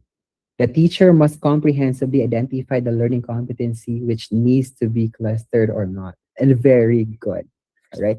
If this is only values education, there's no problem really, because their curriculum guide is so clear. They have the general learning competency, and then there's ABC, and the ABC, if you try to actually read it, it talks about remembering, because for values education, their highest cognitive demand is more just likely applying because it's all about values. So they always have the ABC, the A, is the remembering, the B is the understanding, and the third is the applying. You might want to go ahead and check on values education because their curriculum guide is so clear, no, not like with the other learning areas wherein we really have to um, to read through it, to understand through it for us to be guided with the analysis on what decision will be undertaken, whether to just use that as is, and to how to unpack it, and to how to basically cluster if there's a need for clustering these learning competencies. Right. Thank you so much, no, for sharing your insights relative to the intention, right, framework of the Ilaw. Now let's go ahead then and try to also determine what makes or what makes the objectives what makes competency be teachable, right? And that is through our objectives. So accordingly, if we have this, learners will understand the water cycle. That's very too vague. So probably we could translate that into construct and explain a water cycle model to make it more observable, right? And then learners who appreciate water conservation, that would be to propose and justify three conservation actions. But of course, though it's being stipulated as observable, we need to go back, no, to the intention first, right? We need to go back to the learning competency and to your scaffolding objectives, no, if these are very appropriate. What this slide is talking about is just, when we are trying to actually create objectives, that it should be something that's observable. For example, list, no, the one that you have shared a while ago, explain. So that is more observable in that matter. All right. So useful objectives are actually clear, right? So just to give you a background as well as to how to write objectives, it should be clear, right, and focused. It should be observable through learner evidence. It should be appropriate to learners' readiness, so meaning based on context as well. It's aligned with the target competency, right? And it is manageable within the time. Now, with strong objective, with writing a strong objective is therefore not simply selecting an action verb. No, it requires decision about coherent content, conditions, expected performance, learner readiness, and time. While the verb matters, but it cannot perform all the planning by itself. Okay, now intentions are drawn from the curriculum, but they're shaped for actual learners. Here, you need to consider prior knowledge, current performance, strengths, interests, language, culture, barriers to participation, available resources, and instructional time. And instructional or appropriate accommodations and modifications should also be considered. Context does not mean changing the competency whenever learners struggle. It means designing a reasonable path that allows the learners to work toward the intended standard. So though we are trying to consider the context of the learners, but it doesn't mean that we need to go down lower in terms of the expectation. No? What needs to be done here is that the way, probably how you are dissecting the learning competency into scaffolding objectives, that probably you would allow an extended time, but not compromising what is expected, right? So the same competency may require different examples, spacing, supports, or modes of expression in different classrooms. So alignment begins with the curriculum that becomes responsive through knowledge of learners. Now, let's go ahead and have a quick application. No, what is wrong?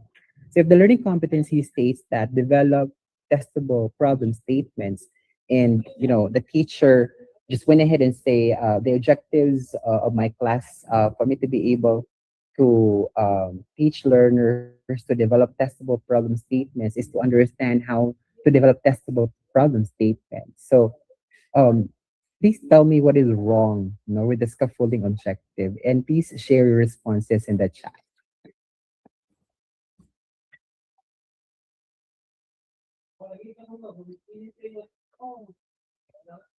Okay.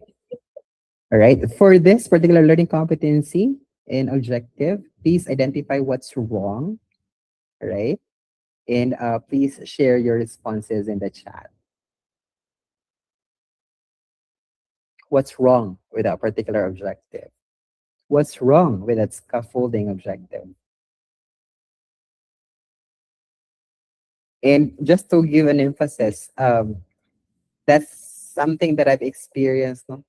Especially if it's, if the teacher finds it hard, they'll just go ahead and just make use of that to easily deliver the lesson and just move on from the lesson. All right.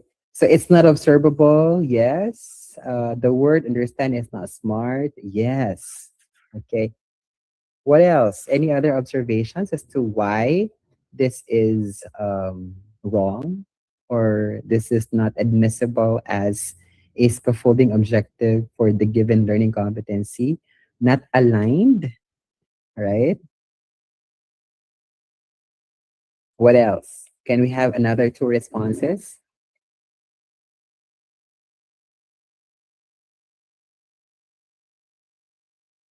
The objective is not measurable or observable because it uses the verb understand, not measurable. All right, very good. No, obviously it's not measurable because it makes use of the word understand and it's not providing us evidence, right? That um, what do you call that? Evidence that the skill has been achieved. And also, if you could take a look at it, there's only one objective, right? But if you go back to the learning competency, it's develop, all right? It's develop. What is develop, right? What is develop, no? So what level is developed? So therefore, one objective is not enough because how are they going to develop if they don't have the knowledge? Meaning, they don't have the skill to remember about the topic. They don't have the understanding skill about the topic, right? So it's going to be very impossible with just one objective alone. So how do we go ahead and actually address this? All right. So we can go ahead and actually assess this by probably, all right, first determining what the cognitive demand is and develop testable problem statements without any dimensions to look at is actually or yeah, creating, right? So creating is the highest, no, in terms of the six cognitive levels. So therefore, for the learner to be able to actually achieve that, then our scaffolding objectives would involve creating one for each of the cognitive skills, meaning we need to have one for remembering, we need to have one for understanding, we need to have one for applying, we need to have one for analyzing, we need to have one for evaluating, and we need to have one for creating. So meaning, in the event that the learning competencies on the curriculum guide involves a higher order thinking skill, particularly creating, that is actually a learning competency that you need to allocate more time because it'd be very difficult to actually just deliver that in one single session of 1 hour per session. So probably for the learning competency, develop testable problem statements. We can have identified the parts of a problem statement. That's one because diba, we're gonna kind of giving them out a template as to how we will go ahead and write a problem statement, probably the aim, the intention, right, of the problem statement, and the expectation, right? If that's how um, the problem statement is being coined at. And then under understanding, we may have explained what makes a problem statement testable. That's all right. So what makes it testable? That's what we need to actually focus as well. And on the applying, use given criteria to revise a problem statement. All right. And then on the analysis, distinguish testable from non-testable statements. And then under evaluating, assess a problem statement using established criteria. All right. And then for creating, you can go ahead and copy paste, no, the learning competency because you can use that as is, or if you can kind of improve it with more context, that could also be done. So I hope that we're able to kind of see now the importance of really having a well thought of, scaffolding objectives given the learning competency. But of course, we must need to consider if we will make use of the learning competency as is, right? Because if the learning competency is already identifying, right, right, and based on your analysis, it's under remembering, then there's no need to actually break it down, right? Or if you're able to find out that the cognitive demand of the learning competency is actually understanding, then by all means you need to have a scaffolding objective towards remembering, so that you can have the learning competency as is for as the scaffolding objective towards understanding. Or if the cognitive demand of the learning competency requires or it requires applying cognitive skill, then you can go ahead and break it down, provide scaffolding objectives such as that it has one for remembering, another for understanding, and then another, or you can just use as is, no, the highest cognitive, or yeah, the highest, the learning competence itself that shows us the highest cognitive demand. So I hope that we are actually clear on this, and that we already have confidence, right, on how to go ahead and actually write the intentions, right, of um, of the learning competency set forth by the curriculum guide. Right? How does it feel? You know, how does it feel knowing these things? Can you please write on the chat panel?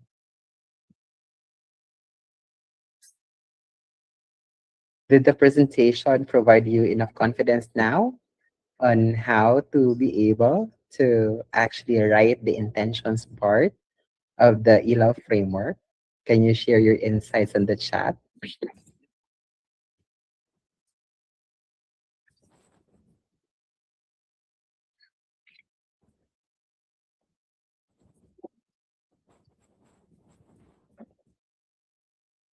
Right. So to summarize, what happens here is that as a teacher, it is our job, to always go back to the curriculum guide. And then looking at the curriculum guide, we look at the learning competencies for us to be able to determine whether you can just use that as is, right? Or you need to unpack it, right? Or it would need you to cluster interrelated competencies, right? So that's one of the important. Okay. All right. Do we have any insights as to how confident are you now in terms of the of writing intentions?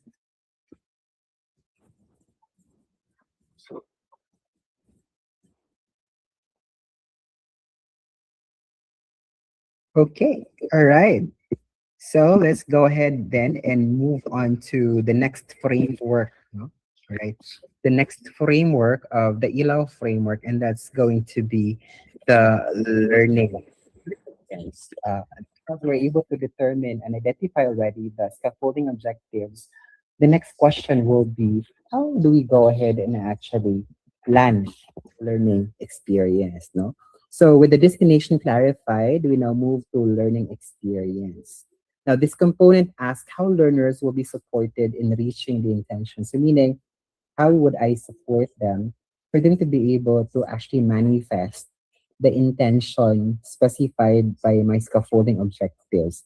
Because eventually, there's actually no need for you to say, for example, you have three scaffolding objectives. It doesn't mean that you have to deliver that in one session, because that depends, no, on your assessment as to whether you allocate one session for um, the the remembering scaffolding objective, another session for the understanding, or another session for the applying.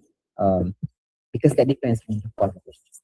There will be probabilities wherein you can have that as one session, but probably on classes wherein you have a lot of highly performing learners. But on regular setting, um, you may have one session particular to that scaffolding objective, and another session for the next, and another session for the next as well. All right. Now, an aligned experience is not simply engaging, it is purposeful, Learners should be doing the kind of thinking that the objective requires. So, meaning, we will no longer, when we're planning for the learning experience, while we consider the learning competency, but our learning experience should be targeting what your objective is being stipulated upon. So if your objective is actually on remembering, how would you design the learning experience for that particular objective, right? Or if the intention requires analysis, but the experiences consist entirely of copying definitions, then lesson may be orderly, but the journey does not reach the destination. Okay, now a learning experience includes relevant and accessible resources, an activity that prepares learners, a coherent but responsive flow, meaningful interaction, appropriate support, and opportunities for integration and contextualization. Now, this definition shifts attention from what the learner will present to what learners will experience and do. Activities should be connected by instructional logic. One activity should prepare for, deepen, or provide evidence of the next learning step. A lesson is not strengthened by the number of activities it contains.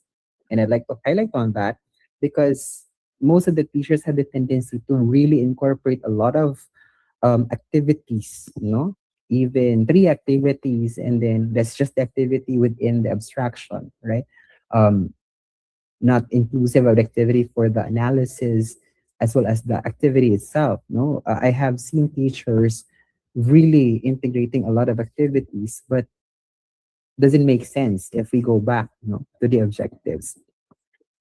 All right, so five disconnected activities remain disconnected, just with more movement, but no alignment. It will still not make sense.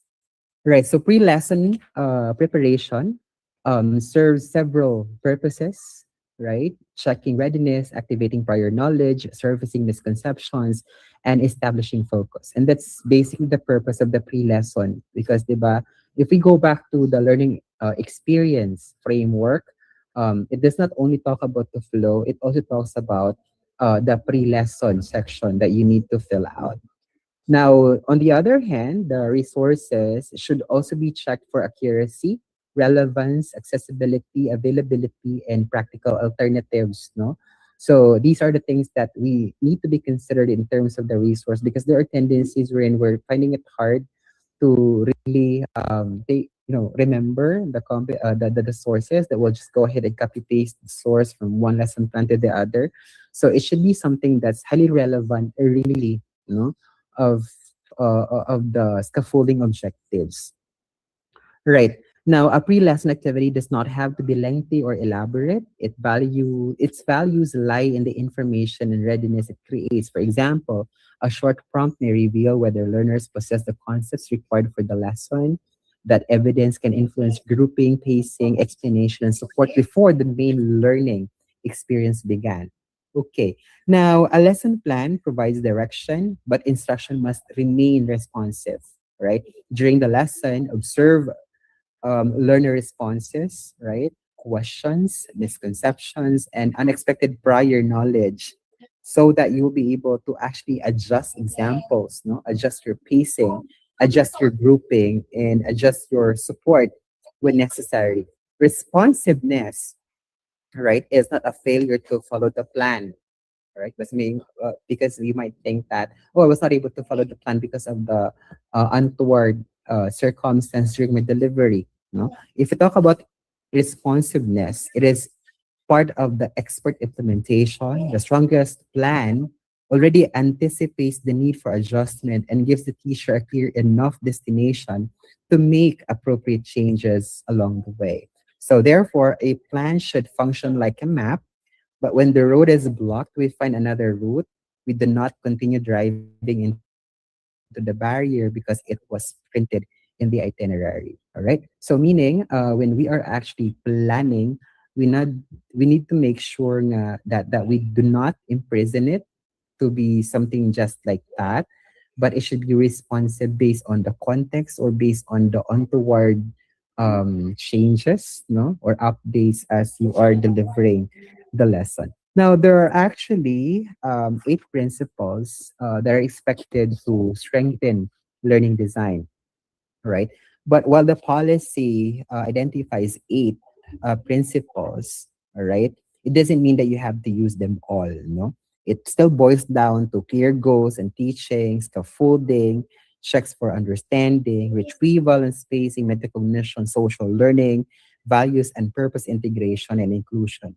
Not every principle must appear equally in every lesson. Select those that are directly supporting the intention, which is your scaffolding objectives, and the learner context. The point is purposeful, not principle collections. It doesn't mean that there are eight principles that you would integrate that all the time when you're doing your lesson flow or learning experience. Only those that are appropriate to the identified attention, because a lesson plan is not a bingo card in which every square must be marked. All right, so therefore let us examine these principles. All right, we'll be examining them in pairs.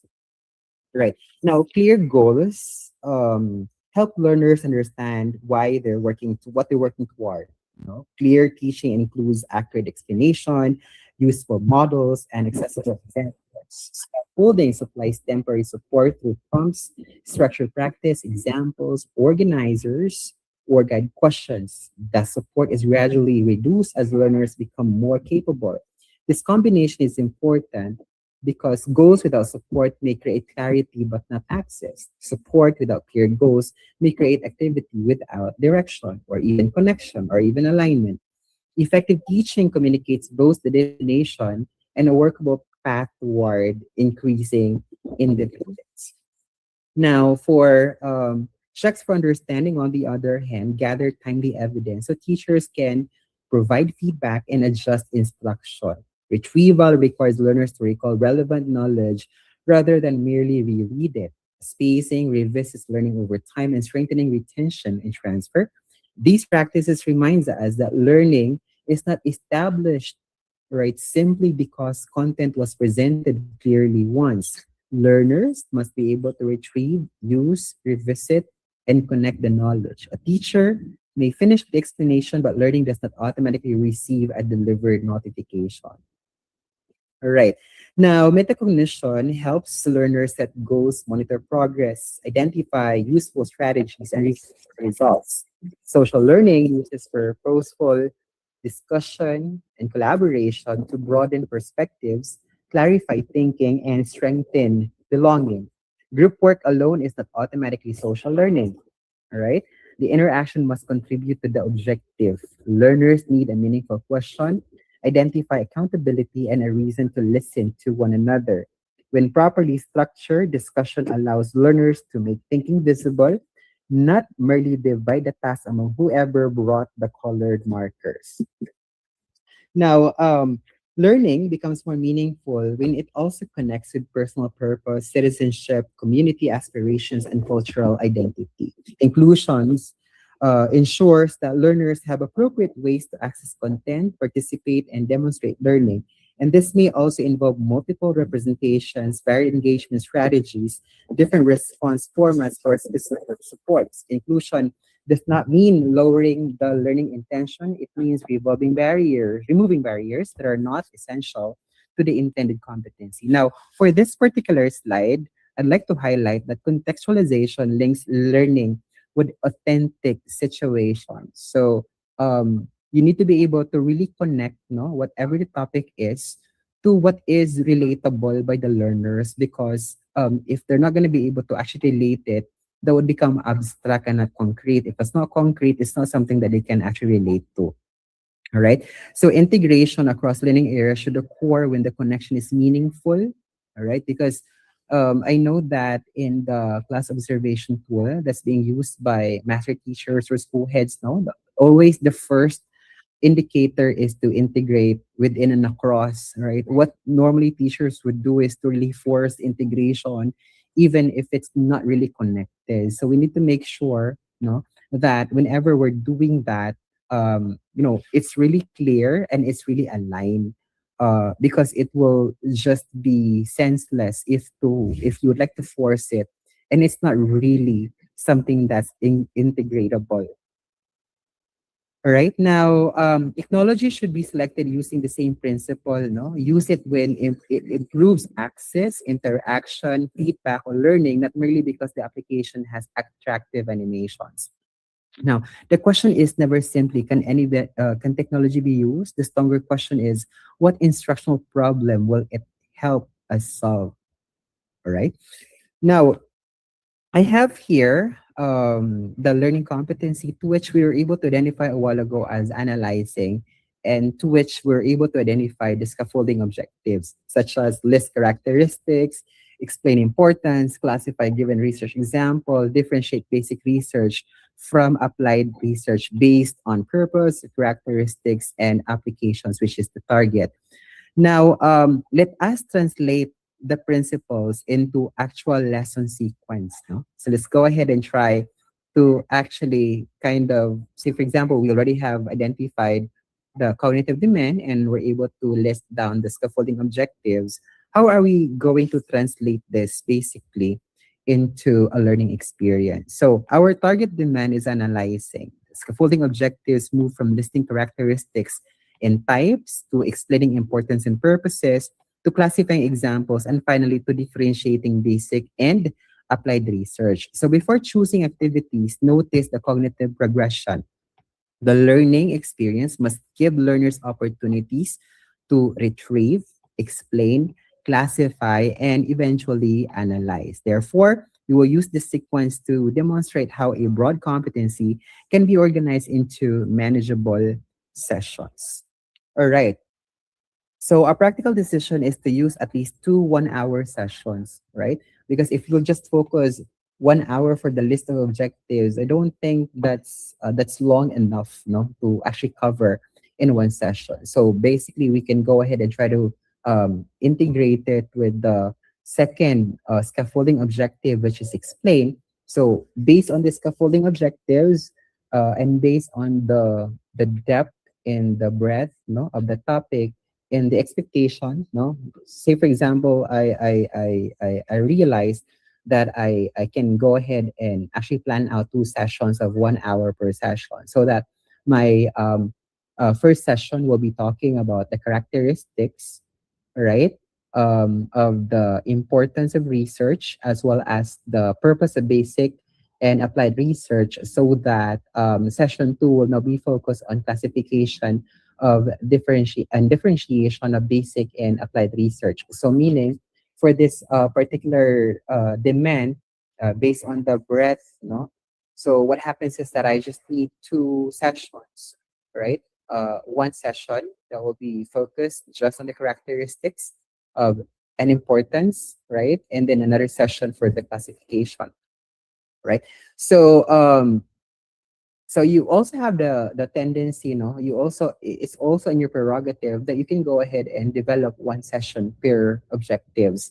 But of course, you need to consider the totality of the picture, because if you will do that, would you still be able to actually meet the expected time frame, given that per term you we are only given about um uh 50, if we're meeting 4 times a week, and if we have 56 instructional days for term one, that's minus 11, no, 11 days or 11 weeks, so that would bring that us down to uh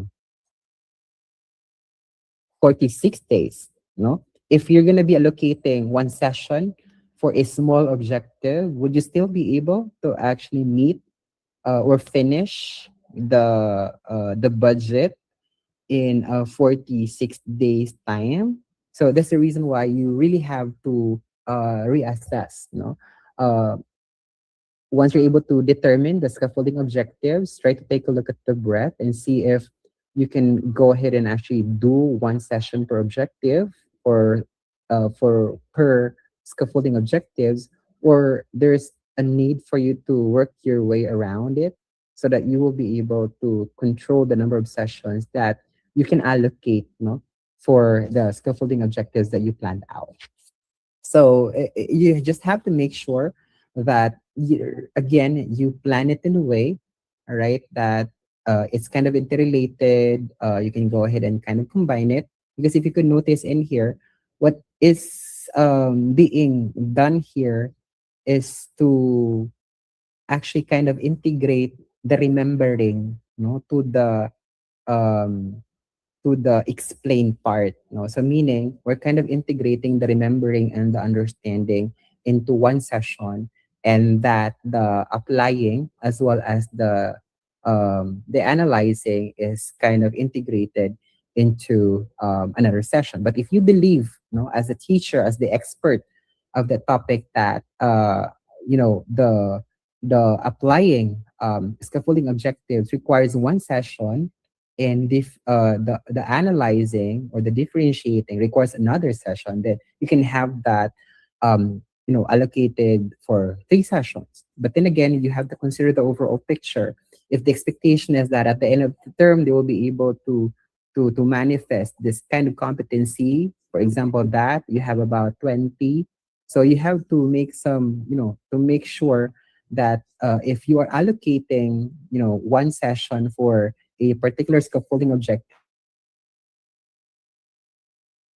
jeopardize, the rest of the remaining competencies. So at this point, based on the scaffolding objectives in the cognitive demand, on this example, I decided to have or to allocate 2 sessions. No, so meaning that's going to be 1 hour per session. So meaning on session one, I'll be talking about characteristics and importance of research and the purposes of basic and applied research. So that on the second day, I can go ahead and already talk about classification and differentiation of basic and applied research. Now, if you could take a look at the focus and kind of match it with the scaffolding objectives, you would notice that the focus actually addresses the scaffolding objectives. So once you're able to actually kind of plan out the sessions already, then the next thing that you would need to go ahead and do is to prepare your pre-lesson, which is part of the learning experience. So considering that it's a new topic, so probably my session one will just be talking under the pre-lesson. I'll just be doing the attendance checking, right?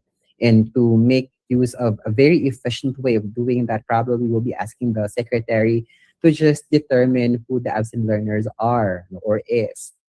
And probably I can have the rose button turn, right? To kind of just set the mood, right? I can ask the learners to share the rose, the button, the turn of the day, just to get ready, for whatever is to be discussed. And since session two is like a connection connected to session one, so I can just do attendance checking, right, on session two, and then I'll have the rose button turn, where I could also replace that with a review, session particular to session one.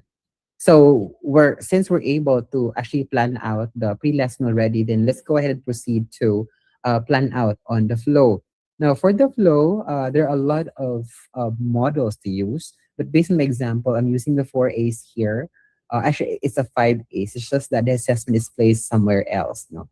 So what happens here is that I'm just going to focus on the 4A's, the activity, the analysis, the abstraction, and the application. So this would become an example for session one. So for session one, under activity, I'm just going to have a think, pair, share, wherein I'll be providing situations for my learners to go ahead and refer on to and let them identify if such a situation is actually a research or not a research situation.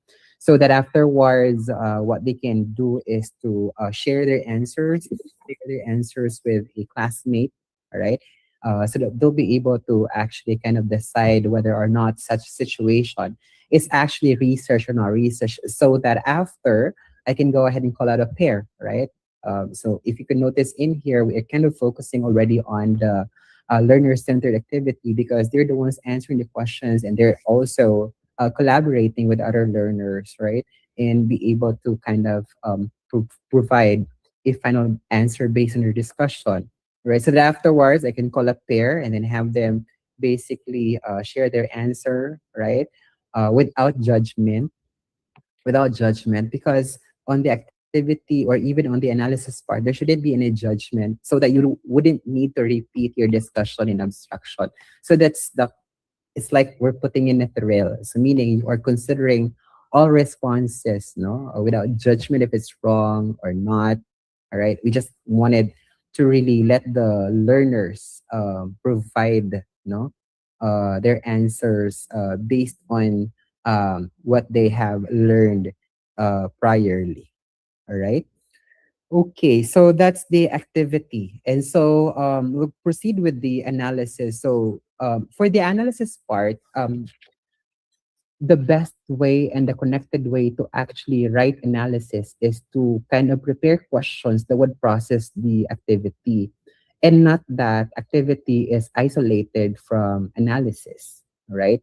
To make it more connected, analysis should be something that processes the activity, that you have conducted. So say for example, this was the activity, and therefore my analysis questions, something that I will be doing right after all the pairs, no, three pairs have shared, is I can proceed with processing, no, the responses, and of course processing the activity.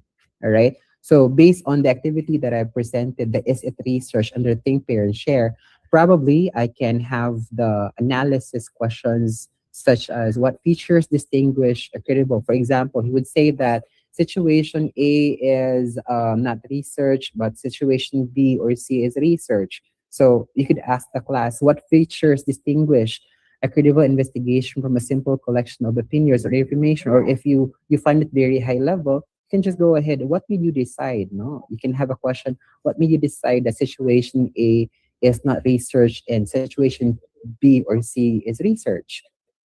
What technique did you use, or how did you try to analyze it? How did you come up with that idea for the differentiation? So questions such as that. All right. So you could ask, why are the investigation examples being conducted? So they'll also be able to see that for every research endeavor or situation, there must always be an intention or objective. And then what similarities and differences can you identify in their purposes, right? So these are basically the questions, and analysis questions are supposed to be supporting, right? Or these are supposed to be the ones that would process what you did in the activity, so that they'll be able to see coherence. The learners will be able to see coherence, no? And what happens here as well is that there's going to be no judgment of the responses, no? So you just take in whatever response are, because that's the goal of the abstraction, to actually clarify the misconception. And answering, right? Answering that during activity would put you to a situation wherein you would have to discuss that again in the abstraction. So, it is essential, or it is suggested, that there's no judgment yet on the activity and analysis part. You just accept their answers and process it in the analysis, so that that processing can be made use as a bridge to abstraction. For example, the bridge to abstraction, your observations reveal important features of credible research and differences in why investigations are conducted. Let us now organize these ideas using the formal characteristics, importance, and types of research. And therefore, you have your abstraction where you're going to go ahead and list down, right, the concepts, their definition.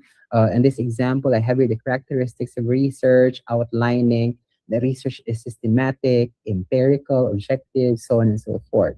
All right. And also covering the importance of research, because that's one also thing that's included in the session, right? One of the focus items, importance of research.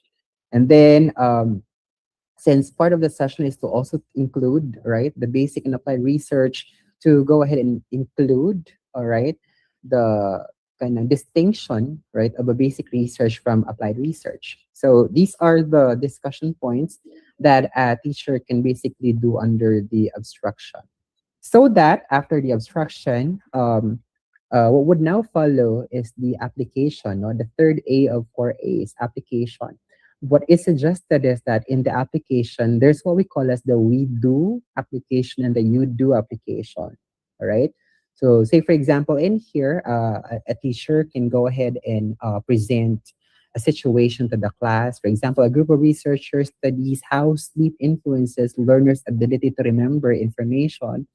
So present the sample, and then given that profile, right, the learners would go ahead and answer the guide questions: what is being investigated, what information might be collected, why is the investigation important, and what's the main purpose. So we can have here also the suggested responses as your guide in receiving, no, responses for the learner. So that once you're done with the we do application, then you can proceed to the you do explanation. In the you do explanation, you could use, or you could decide to have it individually, or you could also decide to have that as a group.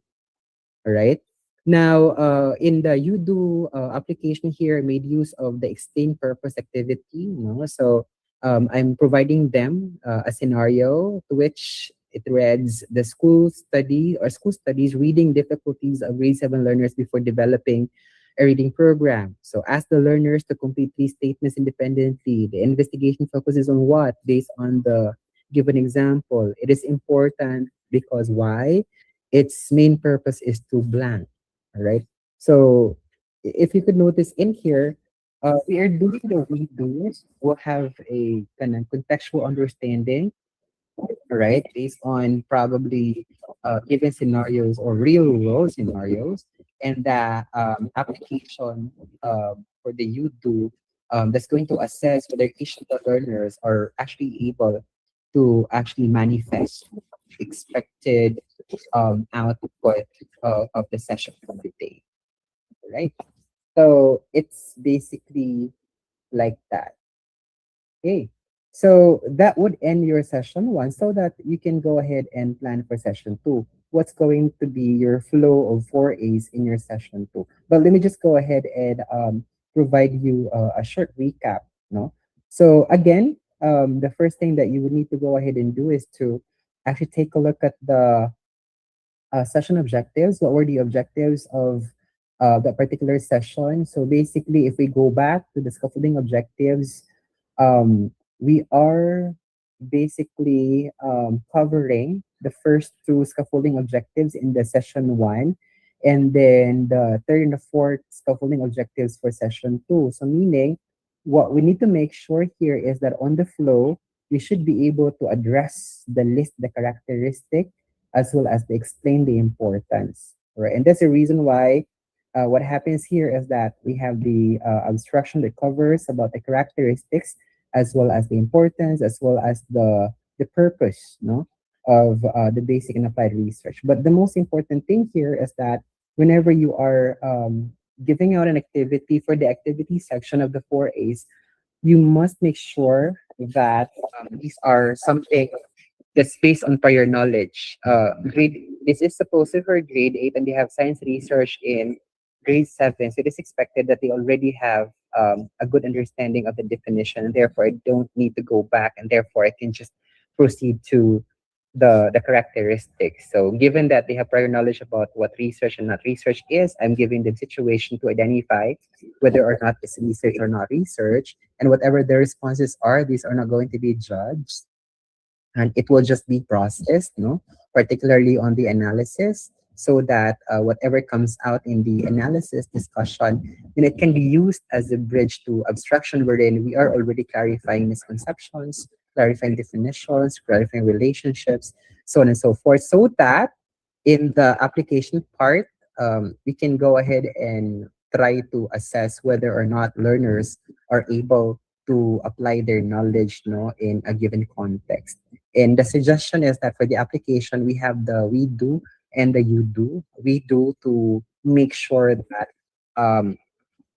to kind of assess as well whether or not as a group the learners are able to manifest or experience already the particular specific objectives that's being taught for that particular day, right? And then the you do, so that you'll be able to kind of assess as well whether or not the learners are actually able to manifest evidences pertinent, no, to again the learning objectives that are set forth, no, or the scaffolding objectives set forth for the particular session. All right, so I hope that we're kind of clear on already. No, again, the reason why that we have the we do is for us to have a generic kind of assessment. So we are not doing assessment here, but the activity would also provide us evidence whether the learners or already manifesting the right evidences for the particular requirement. Now let's move on to for this one, the session two.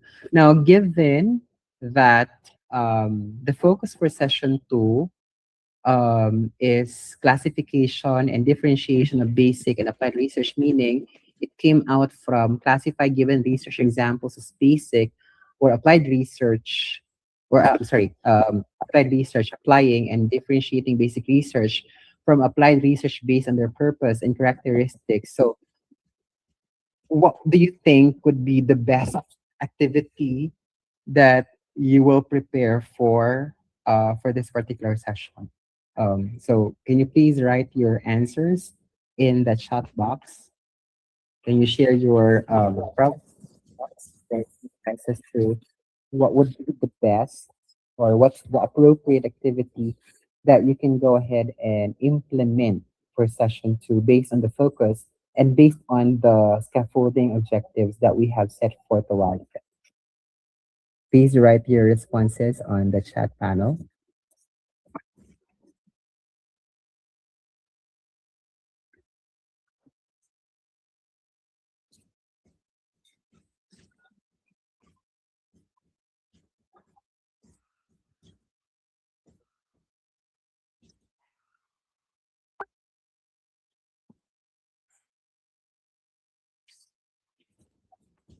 All right, thank you so much, Mr. Rico Fuente, for being so active in the chat.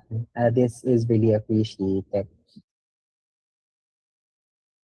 All right. Mr. Rico Fuente is also mentioning about domains, no, and it's right. But the most important thing there is the cognitive um, skills, no, that are being clearly identified. If you'd like to actually include the affective domains, that's actually acceptable, no. But if you are actually able to listen to the learning system updates in May during the when we were asked to go to the school to actually watch a television for the orientation, the undersecretary was really mentioning that there's no need to actually specify the other domains and the objectives because the real target is really the skills. So, but if we can include it, then actually that's better, right? Because after all, it's part of the mission vision, no, and the the goals, no, of the department basically. Okay, so so we already have answers here, no? This is for the session two. So what we have here is give two situations wherein learners will classify it. No? So probably yes, no? You will be giving situations wherein you are going to ask the learners to identify because we were already, I believe it was already covered the types, right? Yeah, the purpose.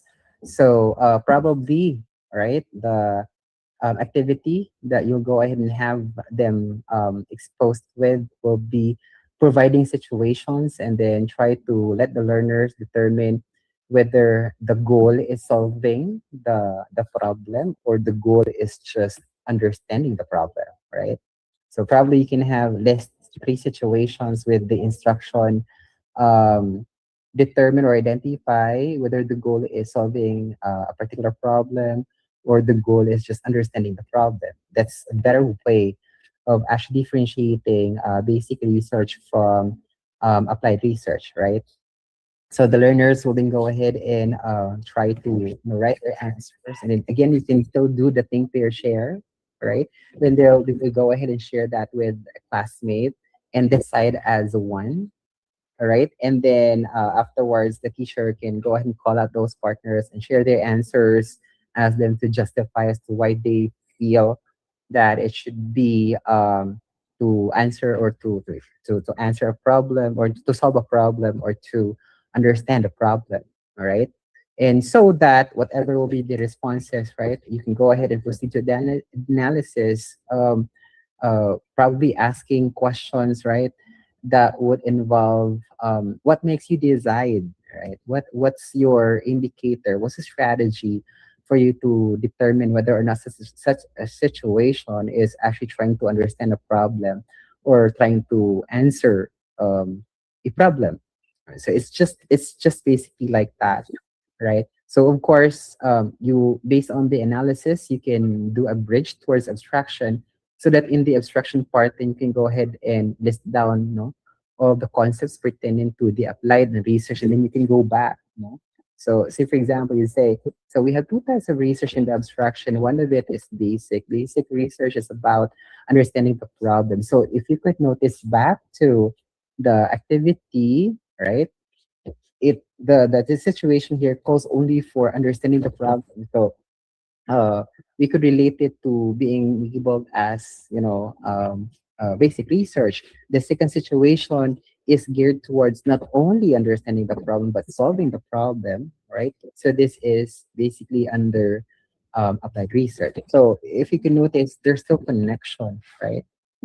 All right. And then so you can go ahead and do application, the we do, all right, and the you do. Probably on the we do application, you will again present the situation, and then allow the learners in the class to go ahead and actually answer. Or you could also make it in the way wherein you'll be doing that by groups. So you have smaller groups, and they'll try to congregate, and then they'll try to discuss what will be the best answer given the situation, and then have them present it, all right, as a group. And then on the you do application, you can go ahead and do it as a pair or as individual, so that you will be able to really take notice whether there's already a progress in terms of the skills, relative to the expectations of the session scaffolding objectives.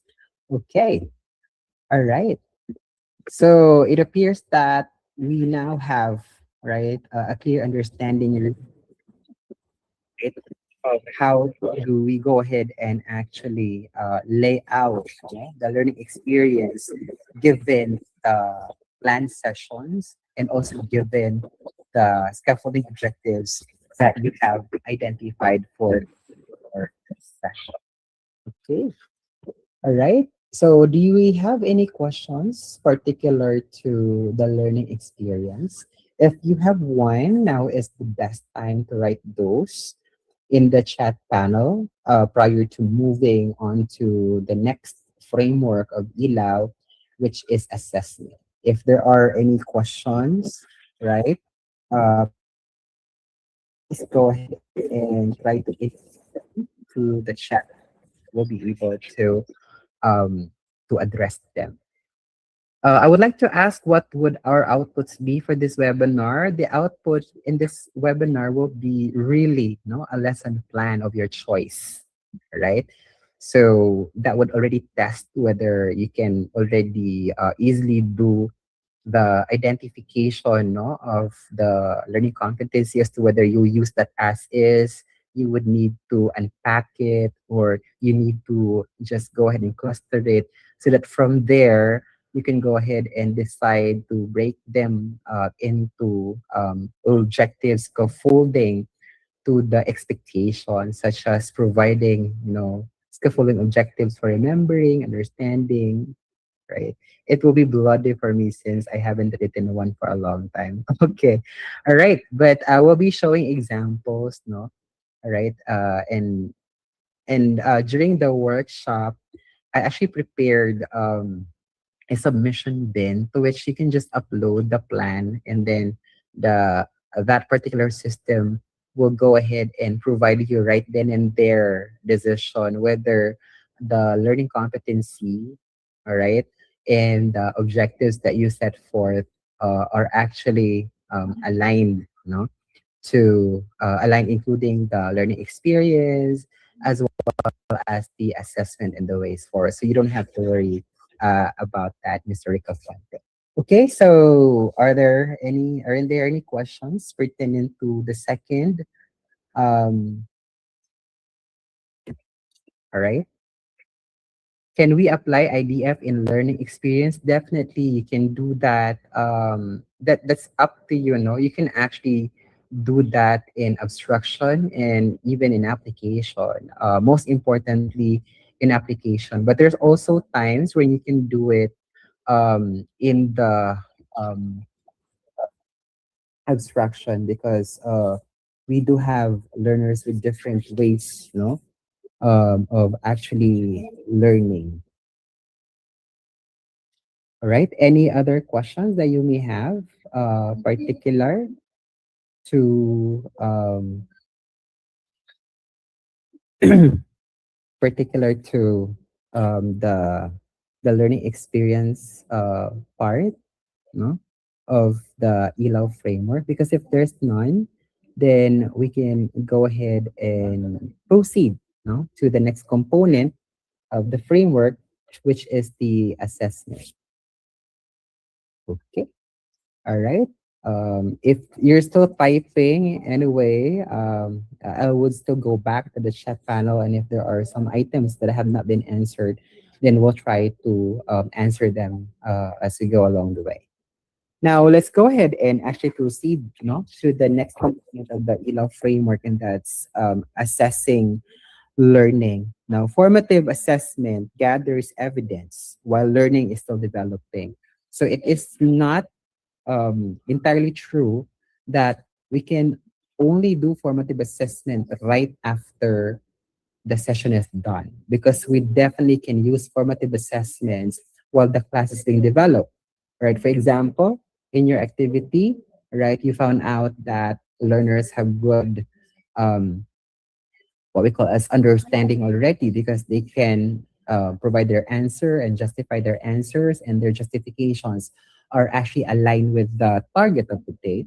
Then that means to say there's no need for you to deepen more on the instruction. There's no need for you to provide a lot of examples. So meaning you could adjust your pace, right? But given that during the activity you found out that they're having struggles in answering that, then it means to say that their prior learning is not that strong, and therefore there is a need for you to actually adjust your pace, provide examples when in the abstraction already. Right. Assessment therefore belongs within the learning experience rather than only at the end. A formative assessment becomes fully formative when someone uses it as evidence to make decision. Without feedback or adjustment, it may be a small test, but it is not yet functioning formatively. Right now, assessments can occur before, during, near the end, and after evidence appears. Now, before instruction, it checks readiness and prior knowledge. During learning, it monitors understanding and supports feedback. Near the end, it determines progress toward the objective. After the evidence is interpreted, it guides the next instructional response. The important idea is actually continuity. Assessment is not separate island at the end of the lesson. It is woven into teaching and learning. That meaning you need to check each should answer a useful question about a learner progress. So again, assessment does not only happen after you have finished the session. It is woven into the teaching and learning process. It can be before, it could be during, it could be near the end, and even after evidence. Now, consider the intentions shown here. If learners must compare renewable and non-renewable sources, an appropriate piece of evidence is a comparison matrix, because your goal is comparing. If they must explain which option fits the local context, they should justify a recommendation using evidence. The assessment reflects the thinking described in the objective, right? So I'd like to highlight on that objective. We're talking about the scaffolding objective. So therefore, the assessment reflects the thinking described in the objective. So meaning if the thinking described in the objective is under understanding, then by all means your assessment would be really just focused into the remembering level. Or if the scaffolding objective requires that it's applying, then therefore the assessment or the evidence, right, that you would use in assessing learning, such as formative, will then be tailored to that as well. Right, alignment asks whether the evidence allows learners to demonstrate the intended performance, not merely whether the assessment mentions the same topic. And I guess you've realized that when we were trying to actually evaluate a learning competency with an objective the one with understanding, right? It's supposed to be develop testable problem statement, and then uh, the objective was understand how to develop, meaning it's not really a good evidence to that because understanding is of a lower cognitive level, and creating, the developing is creating, and creating is basically a higher order thinking skill and even the highest among the six. Right. Now, different checks reveal different aspects of learning. So, hinge questions can determine whether the class is ready to proceed. Concepts maps show relationships. Error analysis reveals misconception. Think, pair, share makes reasoning audible. Demonstrations and annotated outputs show performance. Exit tickets provide focused and obsession evidence. Select the check according to the decision you need to make. So, a convenient assessment is not always an informative assessment. The best tool is the one that reveals the thinking relevant to the intention. So, meaning it doesn't have to be always fill in the blanks, right? It doesn't have always to be an essay question, right? That depends on the cognitive demand or the cognitive skill required by the scaffolding objectives. All right. Now, once evidence appears, the teacher may clarify an idea, change an example, provide another model, regroup learners, or adjust the pace, offer targeted support or enrichment, or collect additional information or evidence. This is the connection between assessing learning and ways forward. Therefore, the response should match the pattern in the evidence. One learner's error may require individual feedback. A shared misconception may require the whole class clarification, and clear evidence may require a better assessment. We do not respond to every learning problem by repeating the same explanation at a slightly higher volume, because that's the always no that's the always um, issue that that's always what I have observed, no, in while observing classes. If the learners are not able to get it, the teacher will just go ahead and repeat that with a higher volume and not really trying to break it down into simpler things that learners would be able to easily grasp.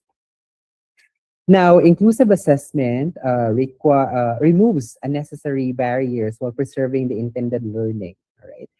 Learners may require adjustments in time, environment, representation, assistive support, or response format. But I feel that we actually don't do this, no, in our classroom. But I have an experience because I had a chance to work in the U.S. as a cultural exchange teacher, no. And what happens is that inclusion is really something that's integrated.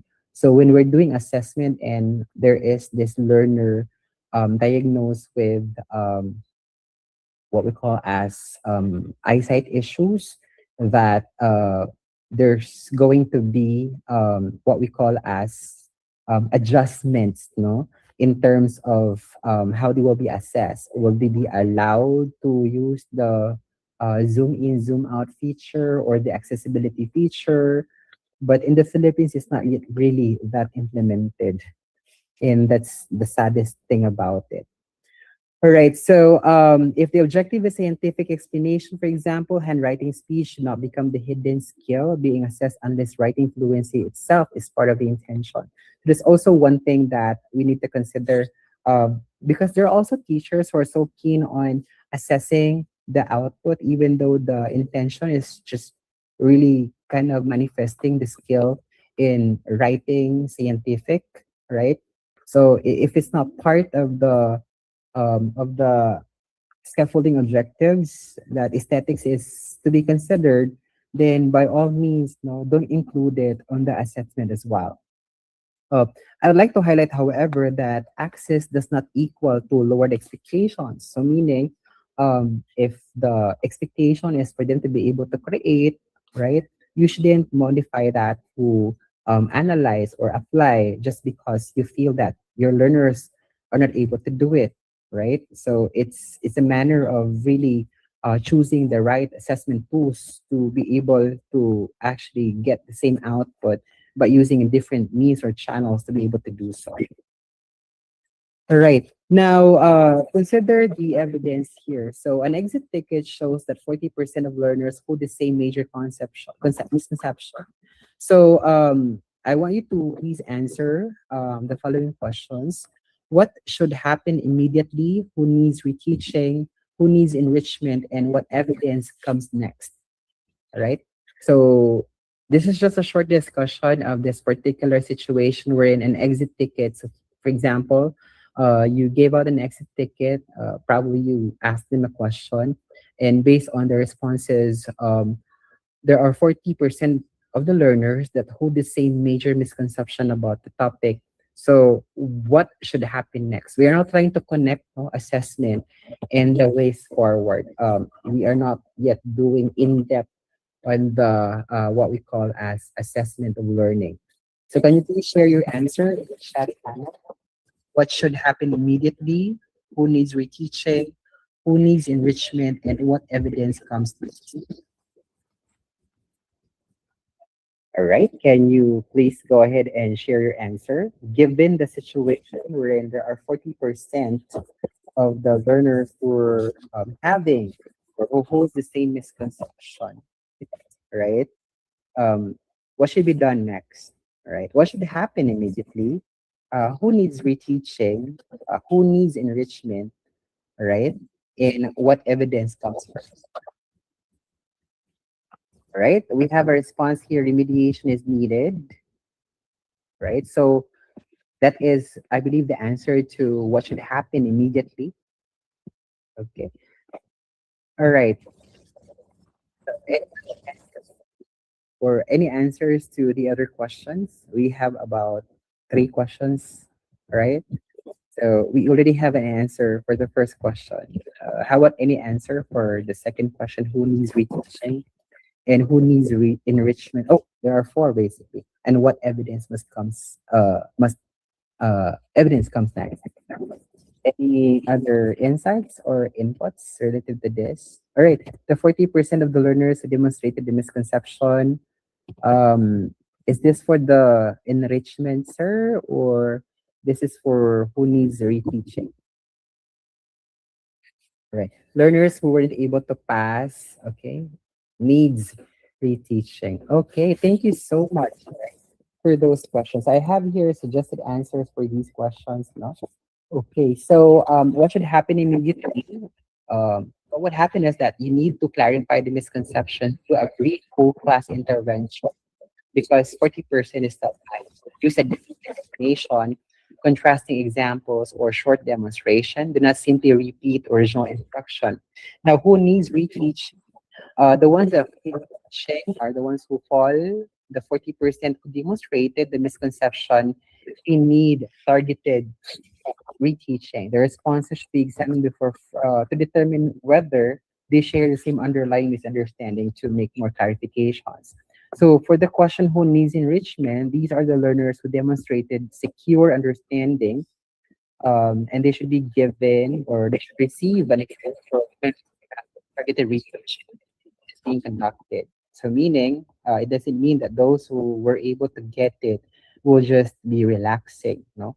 So while you are doing the reteaching, particularly targeted the 40% who are not able to manifest it, those who have manifested it will have to receive enrichment so that you will not just be resting and waiting for 40% to be able to show evidence of improvement. You would still need to be doing something else. And that's what evidence comes next. So you can administer a short, focused formative check using a new but comparable item. The evidence should show whether a learner can correct the misconception, explain concept accurately, and apply it in a different situation. So one thing that I could share is when I had my class no, I'm handling grade 8 science research and based on the assessment that I did, there's about six learners that showed poor performance or low competency on that particular learning competency. So what I did is that I used actually, on the second session, what I did is I used that opportunity as a review material. All right. So I used that in the pre-lesson. So before I even started doing the pre-lesson, I kind of clarified the misconception on the apply and basic. And then what I did is I shown them, a situation, all right? And they were expected to identify whether it's applied or basic. But what I did is I only selected those learners who actually did not show good performance during the assessment. So it's also based on what technique can you think of, no? To be able to provide intervention in such a way that it's not so lagging or it's not that something that would require more time. Right. So what I just did is I showed situation, right, and I only asked those learners who perform poorly, you know, uh, on those learning competencies during the assessment. So it's also a technique that can be considered without having to really kind of do a targeted teach, because if they're going to be able to actually respond appropriately, then there's no need for a reteach. But during the review, and we found out that these learners are still having a challenge, right, in terms of identifying or classifying whether such a situation is actually um, basic or applied research thing, that's the time, no, that we can go ahead and do what we call as targeted reteaching. And that's going to be applicable to those learners who exhibited low performance. And then for the rest, the ones who manifested good performance relative to the learning competency, then they can have that enrichment while you are doing the targeted reteaching. Okay. All right. Now, what happens here is that when we're also assessing, right, you already have the background, no? But when we're also assessing, we need to make sure, because the very question here is that how am I going to actually write or assess, my learners? Like what I mentioned a while ago, assessment needs still to be aligned, no, with the scaffolding objectives. And if you could trace back what we did a while ago, we're able to actually identify specific scaffolding objectives given learning competency. Now, when we're assessing, the best way to actually be able to do that is to make use of the Bloom's taxonomy, pertinent and aligned to the objectives, no, to the scaffolding objectives, such that if the scaffolding objectives is requiring just the remembering skill or the understanding skill, that um, your way of assessing would be based on that as well. Not that the scaffolding objectives is about listing only, and then your manner of assessing is already on a higher level, because that's not gonna be fair, right? That's gonna be too biased, because the intention is just really on the remembering, but yet when you're assessing, you're doing understanding, so you're not fair, right, to the learners at that point. So and again, there's a need for us now to recall what these levels are. So we have remember, understand, apply, analyze, evaluate, create. And the expectation is that under remember, learners should be able to retrieve relevant knowledge. For understanding, they should be able to construct meaning. For applying, they should be able to use a knowledge or procedure. For analyze, they should be able to examine parts and relationships. Evaluate, they should be able to actually make and justify judgments. And then for create, they should be able to produce a coherent or original output at that. However, we need to be clarified that we should not classify using the verbs alone, because the same verb can actually represent different cognitive demands depending on the information provided, the familiarity of the context, the decision learners must make, the evidence required, and the expected justification or output. Just for example, identify a definition previously taught. That's remember. However, if you would already say identify an ethical issue in a new case, then that's analyze or applying. Or if the the scaffolding objectives would state identify patterns across several studies, then that would become analyze. So Therefore, again, we always go back to, we just don't assign cognitive level based on the verb alone. We need to be able to see the entire context, no, of the scaffolding objectives, so that we'll be able to prepare appropriate assessment instrument that we will use to assess and get evidence of learning. All right. Now we have here an example, all right, as to how we go ahead and actually do that. So say, for example, I'm talking about session one, particularly on first, the list the characteristics, and then second is explain the importance of research and the purpose of basic and applied research. So probably when I'm going to be assessing the learning, particularly on remembering, then I can ask what option correctly lists key characteristics of research and two major types of research. So we have there outline everything. No, research is systematic, so on and so forth. Right. And the correct answer is letter A, and the alignment, because learners were able to previously retrieve, thought characteristics and names of the two major research types. Right. So that's under remembering. So what about for the second, understanding, explain the importance? So probably because the goal is to actually explain the importance of research. So my question would be, which statement best explains the importance of research and purposes of basic and applied research? So the answer key for that is letter A. The alignment, learners demonstrate understanding by recognizing an accurate explanation of why research matters and how the purposes of its two major types differ. Okay. Right now, let's go ahead and proceed to session two. So for session two, let's classify given research examples or classify or as basic for applied research that's applying. So normally for applying up to the creating, there needs to be a situation, there needs to be a stem in a question. So in this case, I have here the stem.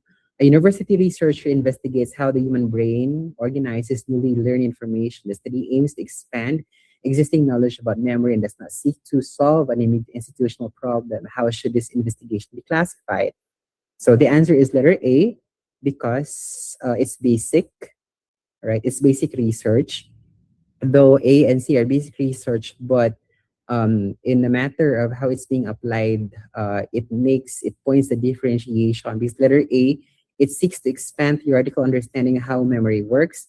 But in C, because it collects information without considering any possible future use. So the best answer would be A for that matter, right? So that's applying. Say, for example, we're doing now for session number two, particular to the second scaffolding objective, which is differentiate basic research from applied, so on and so forth. So probably can do study one investigates how working memory process unfamiliar information to strengthen existing explanations of human cognition.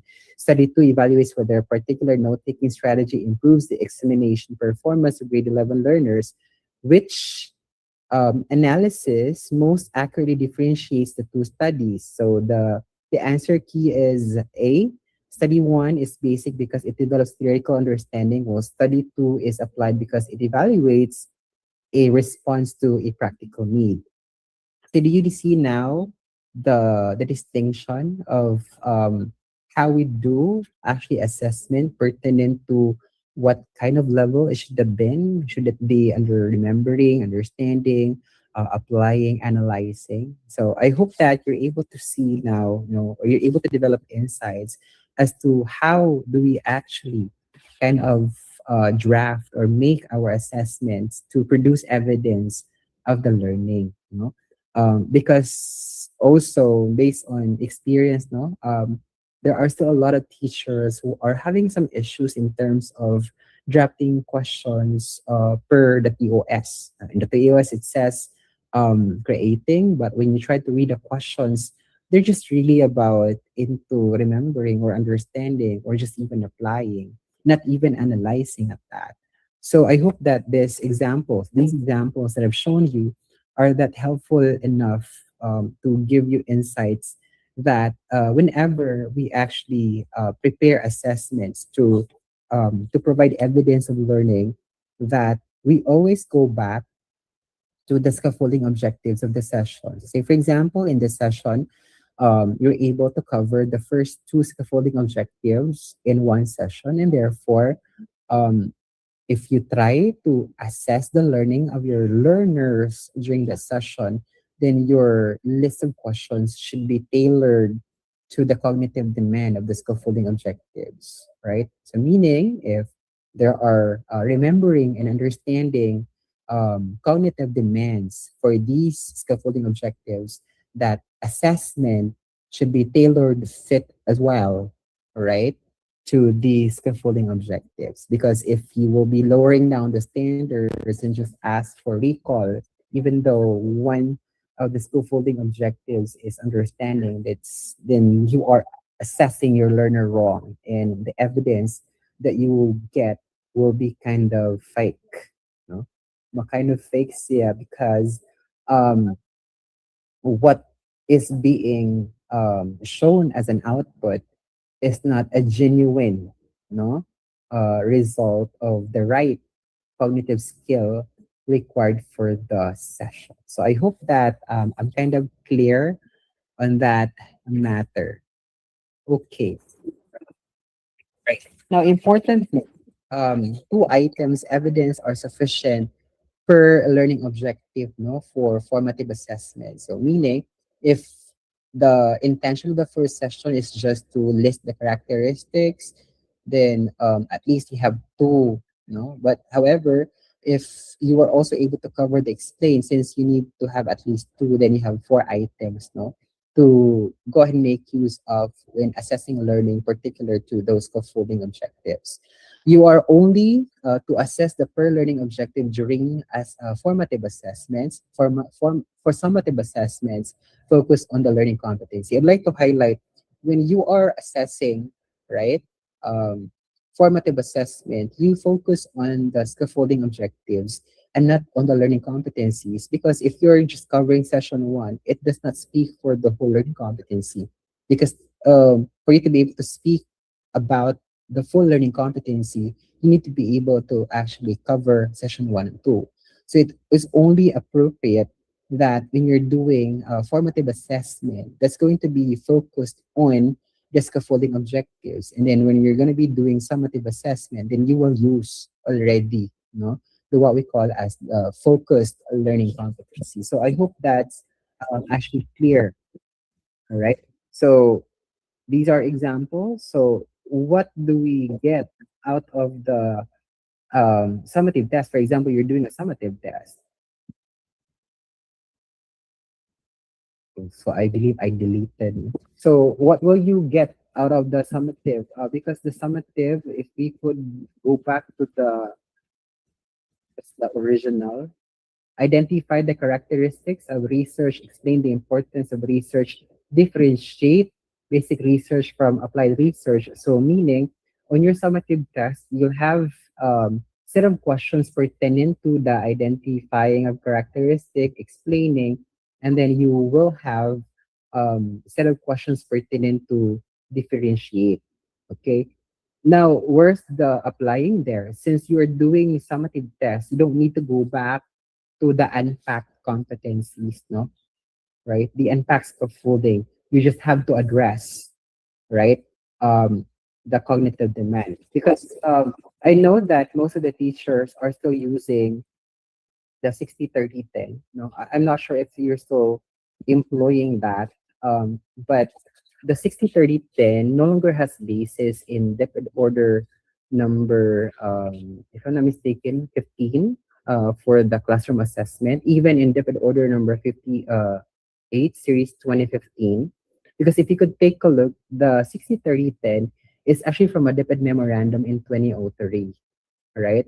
But in depth order 8 series 2015, it already states that the assessment should be based on the cognitive alignment. So meaning, if the learning competency asks that learners should be able to differentiate, then your question should be all be about differentiating. The evidences should be pointing out to differentiating. You don't need to go back to the first level remembering. You don't need to go back to the second level, which is understanding. You can just go ahead and proceed to the differentiating, which is analyzing, because that is what it demands.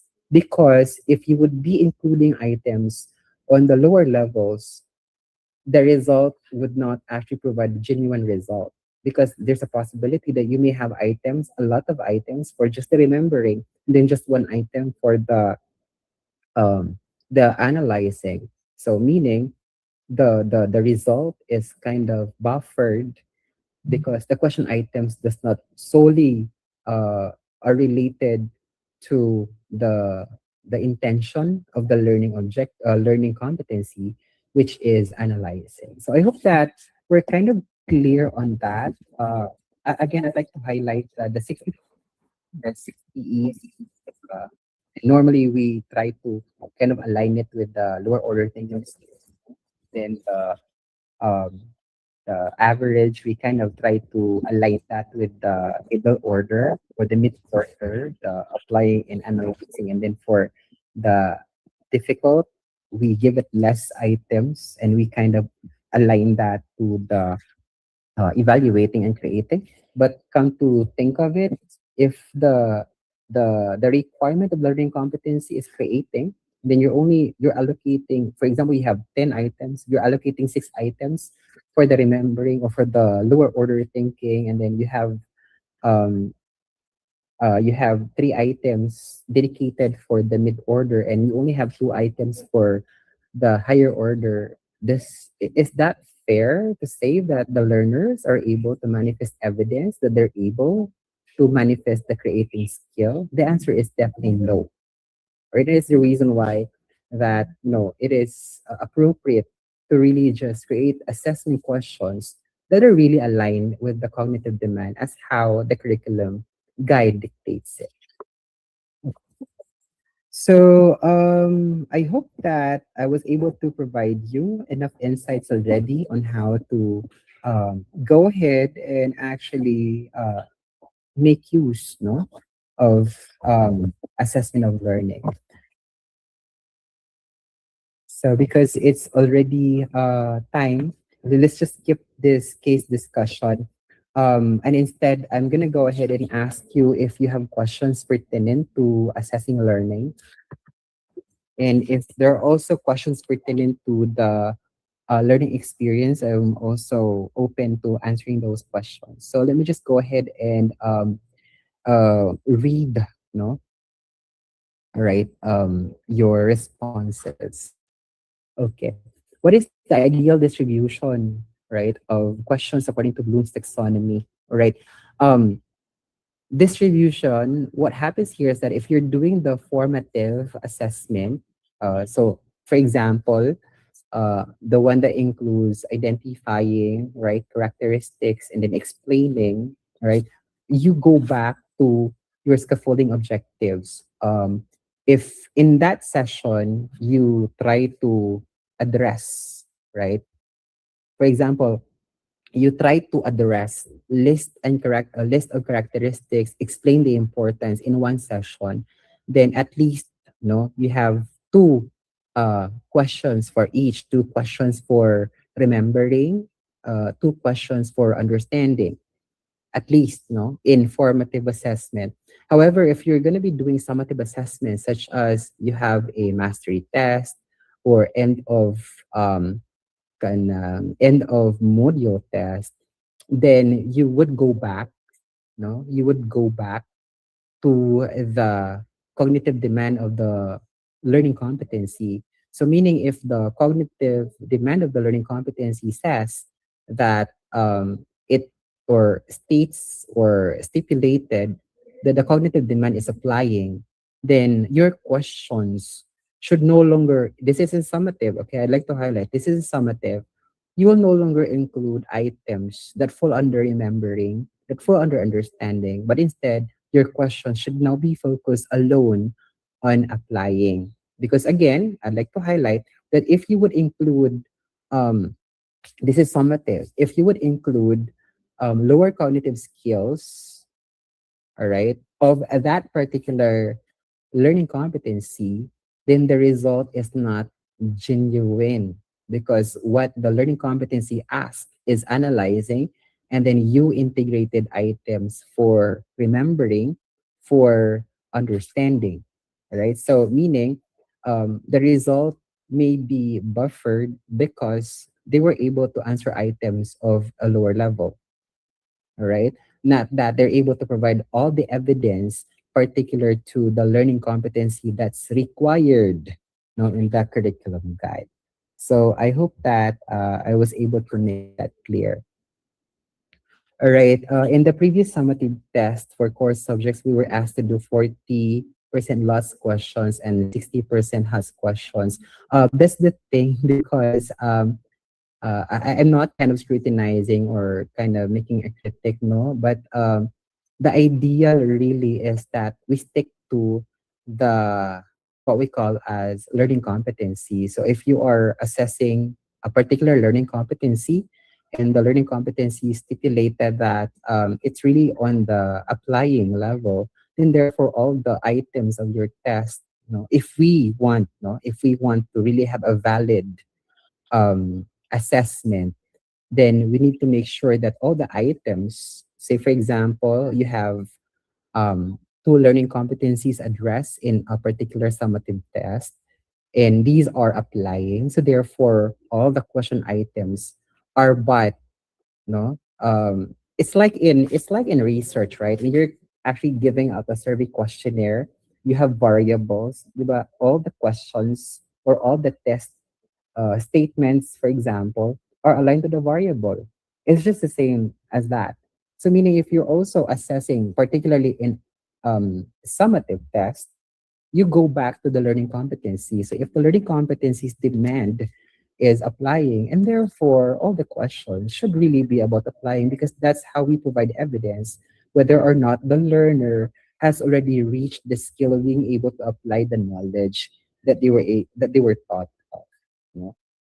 And that's actually my hope. That's my advocacy that the school leaders are now going to be really, really, really intently reading the contents of dependent orders because the dependent orders are really clear. And this is particular to summative, right? However, informative, your test items will be based on your scaffolding objectives because you're kind of trying to prepare them, staircases towards that goal. So if in your session it involved remembering and understanding, all right. So therefore, your question items should also circle around those two cognitive demands. And then in session two, you were talking, or the scaffolding objectives are probably applying or analyzing, and therefore your way of doing a formative assessment will be circled around those cognitive skills as well. All right, because you're trying to build up, you're trying to scaffold. However, when you are already assessing mastery, right, you're doing a summative test. um I'm pretty sure you have this reflection as well that the best way to be able to assess whether my learners have been able to achieve that level is to really ask them the right questions on that level, right? Do you agree? All right. And probably the 60-30-10 that we have is one of the reasons why we're not performing well in PISA. And that's the reason why we're not performing well in PISA. We are producing a lot of honors because of the balloon, the scores. Because instead of that, this is the required cognitive demand, we're assessing them low. We are lowering our expectations. Right? So we are generating a lot of honors. But yet, if they're being assessed, right, that's when we see a very poor performance. Take into example, no, the one that I shared a while ago, we are generating a lot of learners in our school. And then when we have them take the DSAIL, the assessment that I actually manage, right? Even in our class, because we have special program in science, right? We are offering that in our junior high. Special program in science, meaning they're expected to have good understanding, of the science concepts and even math, because that's the focus, mathematics and science. Do you know what the results are? It's below 50. That's actually post test. So that's right. Yeah. Okay. Right. Maybe on my next summative test, only three learners will pass the test. But if that's really the result, right? Then we need to surface it because if we would be able to report that there's a lot of passers based on the numbers, but yet the level of learning is not that accurate, it's not actually a sustainable practice. Okay. Now it's already 11:59, and I know that we're still not done because we still have the ways forward. So right now I'll turn you over to the host for some instructions um, before lunch, and then we'll continue having the discussion for questions that are left out here and for the next component, which is ways forward before we'll do the workshop. So, Ronas, please take.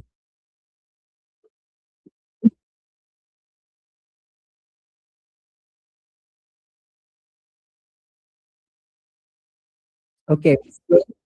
Yeah, what's going to happen is that they will be uploading their lesson plans during the workshop, and then my determinant to whoever will present will be based on the alignment scores because I prepared an AI to determine the alignment of the learning competency to the objectives to the learning experience. So who whom who whoever has the highest alignment, probably top three, will be the ones to actually present so that they will be able to share how they did it, what's their technique, and so for the rest to have insights as well as to how they did that in a way that's aligned and for them to have a reference on how to do better next time. Yes. Yes.